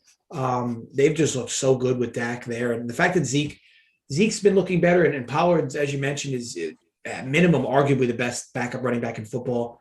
And this offense just fires on all cylinders. And the Giants, while they do have an underrated defense, I have some concerns about how they could get exposed here. The Cowboys just unleashed a bunch of points all over Carolina, who to me, I thought was actually the real deal. So I'm not going to step in front of this Cowboys team. But with that said, I lean the Giants, but I can't fire them because, again, I think this Cowboys offense is going to wind up being easily top 3 in the NFL by year end. If one thing McCarthy's done well, it's been run this offense since he's become the head coach. Everything else has been an enigma. But overall, I'll pass. And even on the total 52, it's a high number because if the Giants really want to win this game, they'll likely slow it down, which could, of course, limit scoring from both teams. I'll stay away, but I'll call it a lean in favor of the Giants. Yeah, Ron, that's what I'm talking about. I went from smoking crack to being 100% accurate. I love it. Let's go. Me and Ron are boys again. He says I'm 100% accurate on Pollard. Pollard's a G. You're right, Ron. He is. I love it. Tony, Pollard's the man. I love Pollard. Yeah, I mean, if he ever gets full workload, sign me up. Obviously, we can't play him right now. Zeke's look good. I mean, Saquon, I said it the week he got only a little bit of work versus whoever they played in that night game, Washington, I think. He looked really good, and in the last 2 weeks, he's been awesome. I mean, he went for 30 last week, only 13 carries, still got 30, got in the box twice. These games, I feel like the Giants-Dallas always shoots out. It's just in my head. Last 10 years, I just feel like every time they play, it shoots out. I feel like the passing game gets going. I kind of like it this week, too. The Giants play this style that if they get ahead of Dallas somehow, they can get this lead and make Dallas throw. I mean, you got CD and Coop both around 6K. You got Galladay 5,900. You got Kadarius Toney, who I like a lot at 4K, who got 9 targets last week, 6 for 78. He was awesome at Florida. They used a second round, third round, whatever it was, draft pick on him, an early round draft pick. I don't remember the exact pick, but they know he's talented. They want to get him in the offense. He's 4K, and I like Saquon and Zeke. So there's a lot of directions you can go here. I think it shoots out. I can use both quarterbacks too. I know a lot of people probably wouldn't want to use Danny Dimes, but if you assume they're trailing or in a high scoring game, you can pair them up with Toney and Galladay or Saquon even, and you really don't have to spend that much salary. I like scoring in this game. I'm good with it. So I like pretty much every weapon too. I'm looking down the list. Evan Ingram's let us down at 3,200. Still 6 targets the last 2 weeks at tight end. I'm okay with Evan Ingram. I'm okay with anyone in this game. Even John Ross caught a bomb last week. Tony, they spent the first round pick on him. Yeah, first round. I knew it was early first round pick. Yeah, 4K. no, they spent a lot on him. So yeah, they're definitely going to try and get him the ball, or continue to try and get him the ball for sure. So I like that call. Yeah, you're right. I mean, last year I know one of these games it was in the 30s for both teams. I'm pretty sure it was a high scoring game last year, at least one of them. And the running backs are interesting. I mean, you called Saquon even last week. I think you liked him at the cheaper price tag. Yeah, he's not a bad play here. I don't know. Amari Cooper got less work probably because of the injury. Oh, he was hurt. Yeah, because of the injury. He saw like 48% of the snaps. So like, how many of that was during that injury though? I felt like he missed like a decent stretch. He did. I don't know how much exactly. I can't remember, but yeah. So, I mean, either way, that's something to look at, I guess. But this game's not bad. I mean, this slate, we talked about a lot of really bad games, right? Like 2 games under 40. I mean, this slate from a DFS side, I think there's only going to be a few really juicy games, Ownership's going to be honest with spread you. around too, because there's not a clear cut, just that game's the one type thing this week, at least for me.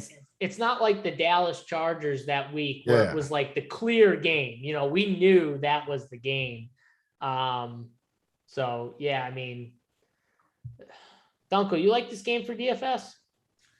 It's hard not to, but for me, I'll look at it from a leverage perspective and see if it'll be worth fading or targeting some spots. Some of the guys you mentioned are super cheap. I mean, Tony's just ridiculously cheap. So I'll dig deeper into DFS as we get into the weekend. But yeah, I mean, there's at minimum, I think you're going to need at least a guy or two from this game. Yeah, for sure. I'm sure Dalton Schultz is still somewhat cheap. He had another. Oh, they moved his price tag up. Still 4,400. He had another good game though. 8 targets. He's had 7 and 8 targets. 4,400 though. At least he's not in that lower 3K range. But yeah, I mean, I think that's it. And I think we covered all of the. Oh no, we got one last game. Did everyone get their piece in there? Are we good? Good. Yep. All right, let's go. Last game on the slate. We got the 49ers, Arizona Cardinals, -5.5. The Cardinals are the favorites here. 49.5 is the total. Trey Lance, Jimmy Garoppolo. Real quick, Dunkel, did Jimmy Garoppolo actually get hurt? Yeah, what do you have, like a calf strain? Did he get it while jogging into the locker room? I mean, when did he get the calf strain? Yeah, Yep. he's had some toughness concerns. But I guess that's a separate topic. But either way, yeah, look, I've said this before. These Cliff Kingsbury teams early in season are always top notch. It's one of the main reasons why I want to fade Murray basically like post week 8, week 9. But here, I'm not necessarily jumping at the bit to step in front of them. I think that this line indicates that Trey Lance is 3 points worse than Jimmy G, maybe even 2 points worse, because if you argue Arizona probably would have been 3.5 here with Jimmy G. So I don't know. Trey Lance has more upside, but he's still raw. And look, his numbers were a bit padded too. I mean, somehow, some way, Deebo Samuel was wide open for 80 yards last week, and that kind of helped Trey Lance's stat line. But outside of that, I mean, he just looked real dusty. He'll get a better shot this week against Arizona's defense, but I think you wait. This number likely gets bigger, so you could probably wait a bit. Probably get 6.5. This is actually, believe it or not, a decent T spot as well, because you would basically take the 49ers, who opened at like 3, and be able to take them all the way up to like 12.5 with a teaser. But it's a tough game to read overall. I'd probably slightly lean at minimum Arizona's team total over. But the problem is that if this becomes a rout, I question how much motivation Arizona is going to have to get those final points to get you over, because I think their total is probably going to be 29.5, 30.5. So just a lot of different arrows pointing different ways for me here. And I think there's a little bit too much variance in this game with what you think you're going to get out of Trey Lance. So I will fade this spot. But again, early on in the season, it is tough to fade this Arizona team, much like the Cowboys. Yeah, Tony, coming off that big win for Arizona against the Rams, it's still a divisional game. So I guess it's not like they're playing the Jaguars or the Jets, the next game where it's just like, okay, they might be looking past them. This is still a San Francisco team that's got some talent, but Trey Lance is not, doesn't look that good to me. It was funny. They were talking about George Kittle and something he said about how Jimmy G still got, some touch, and Trey Lance is working on not throwing pretty much fastballs for every throw, where he's just trying to chuck it as hard as he can. And you saw it in the game as they were talking about it. You saw him throwing fastball after fastball, just launching it. And you could tell right away what Kittle was talking about with Jimmy, the difference between him and Trey. Yeah, I mean, no doubt. And he looked rough too to me. I mean, he got lucky with the Debo ball. I was super heavy on Debo, so I definitely enjoyed it. It helped me get a decent amount of money back last week, and I liked it. But man, he looked rough to me. Jimmy G's awful though, so I do hope they just give him a chance. I mean, he's going to look really, really bad at times, but who knows? Maybe he gets comfortable. He can at least move a little bit. I'll take my chances with Trey Lance over Jimmy G, even though he looked rough. And he probably doesn't make them a better football team right now. But I think long term, he'll definitely make them a better team. As far as this game, though, Kittle, I keep trying to make Kittle happen. I still think he's a good play. 5,600. That price is getting cheaper and cheaper and cheaper. He was really close last week to having a big game. I mean, he had 11 targets, 4 for 40. He was close. He almost scored the week before when he got 17. This is one of those things in DFS where the price finally gets to that point where it just looks way too cheap to me. I can definitely play him. And Debo, I'm going to play Debo every week. I don't think people think he's a stud. I think he's a stud, though. I mean, the guy looks legit to me. He's their whole offense right now. I have no problem playing Debo and Kittle, but the rest of the game, I don't know. I mean, the problem with Kyler that I have the same issue every week is I don't really know who to put him with. And in my quarterbacks, I want to be able to play guys I like with them.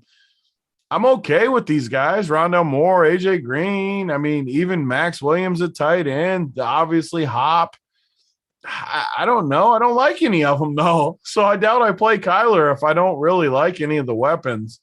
People will say you can play him naked. I'm never going to play a quarterback naked. It's just not something I really want to do. If I played Kyler, it would probably just be with Hop and just hope he has a big game. But the problem is, how am I going to play him over a guy like Jefferson, over a guy like I'm drawing a freaking blank with the best receivers. Devontae. I wanted to call him DeAndre. Devontae. How can I play him over those two? I can't. I physically can't do it, which means Kyler's back out of play to me. So maybe I just play Kittle or Debo in this game as a one-off. And as far as the actual game, I think San Francisco plays good here. A big letdown spot for Arizona coming off of that huge win. I could see San Francisco hanging around and shocking people in this game. God, I think this is a fade game for me. Trey Lance looked. I can't see it right away. I will say though, he's probably going to play better.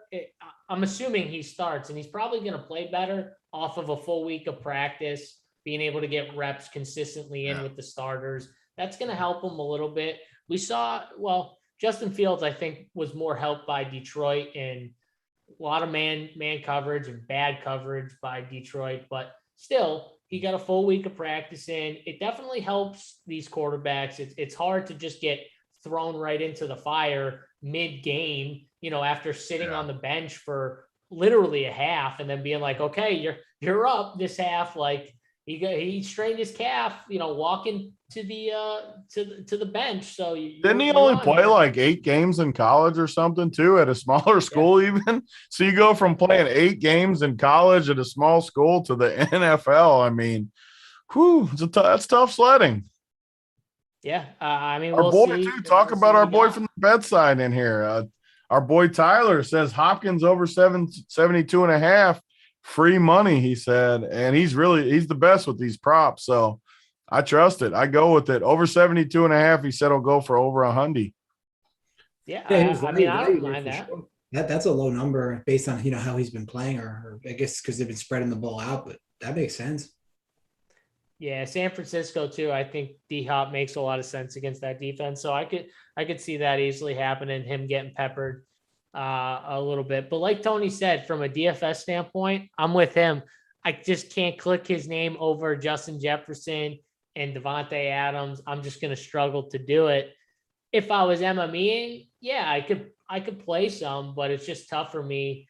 I don't MME, and I'm not going to be playing him over Jefferson and Adams. I just think they're in just little better spots than DeAndre, as good as DeAndre is. So yeah, I'm going to be off this game. Nothing for me. And that's about it, boys. I mean, we covered the whole slate. We got through everything. ODB must still be holding up strong in poker. Tony, do we have any updates? No, I mean, it's going to be a long 2 months for him. He's going to be playing every day. I'm not even honestly sure which event's going today, but he's been grinding. He's going to be grinding the next couple months. He's going to take one down for us, represent us with a W in one of these events. I'll post whenever I think today was just day one anyways. I'll post when he gets deep in something. So everybody that watches the show can root him along. Yeah, and he's posting too. I saw him on Twitter posting. What's his handle at the real ODB? Yeah, at AU like Auburn David B, I think. Yeah, so follow him on Twitter. Deep runs too. I mean, I think he was the chip leader with 12 left in the online event last week. Did pretty good in the horse too. So he's made a couple deep runs. So he's going to get one for us. There you go. Yeah, But yeah, Kittle's hurt, but he's still playing 92% of the snaps. He played every snap. The dude's a warrior. He's always hurt. He's not hurt enough to where he's not going to play. Did you see that hit he took in the beginning of the game, by the way? How the heck? I mean, I thought he was done. Like when he fell, I was like, yo, there's no way any normal person is just getting up after that hit. He's just a warrior, man. Yeah, like, yo, if we got hit like that, we'd be crippled. Oh. Like, we would literally. You got hit like that in that RG game when Grant's dad clotheslined you. Yeah, but imagine Grant's dad being like a 200-pound NFL player, man. like literally just nailing me. I think his dad's balls are still on your forehead. He bagged you right after that. He did stand over him too after he did it. You meant to JSU. You could still see that. And guess what? JSU got right up. All right. He wasn't scared. And if I was injured, I would never have shown it. Like I would literally get up. I would never show someone injured me. That's the other thing. I've walk him off. What? Walk him off, Dunkel. It's over. Walk him off, baby. Tony, you just walk him off. Literally just Chris Taylor, walk off, pinch hit, walk off. JSU, he didn't ruin anything. That's a winner. Yeah, you can't ruin a winner, JSU. When it's a winner, we go to the winner's circle. I'm literally seeing the bat hit the ball right now. So he gave it like 30 seconds before it actually happened on my TV. Tony banging home at all those alternate unders. I think I might have had under. Did I have under 3.5? I hope I didn't have under 3.5. No, just 7.5, 6.5, 5.5, 4.5. You love to see it. I mean, you love to see it. Let's go. Fell short of the qual. Me and Kay Fallick fell short of the qual. The tickets. That was a tasty. Right. That game went about as good as possible. Edmund crushed, so I doubt I shipped. But Edmund, besides that game went basically perfectly. Yeah, my team put up 66.03. You needed 3 more points to get to that 69 number. I know. It's terrible. I'm going to try for it tomorrow, though. Do we got Showdown tomorrow? No, we're back to actually a normal slate. I'm sure there's Showdown too, but the main slate will be a 2-gamer tomorrow. All right. And then we're going to have a show for the 4-game slate on Friday. I know that 12 p.m. DC, Holden, G Rison, maybe Stevie Boynton too might hop on at 12 noon time, Eastern time to talk some baseball, talk some MLB winners for DFS. And I'm sure they'll throw some bets in there too. So check that show out. It'll be on this YouTube channel, 12 noon time Eastern. So check that out.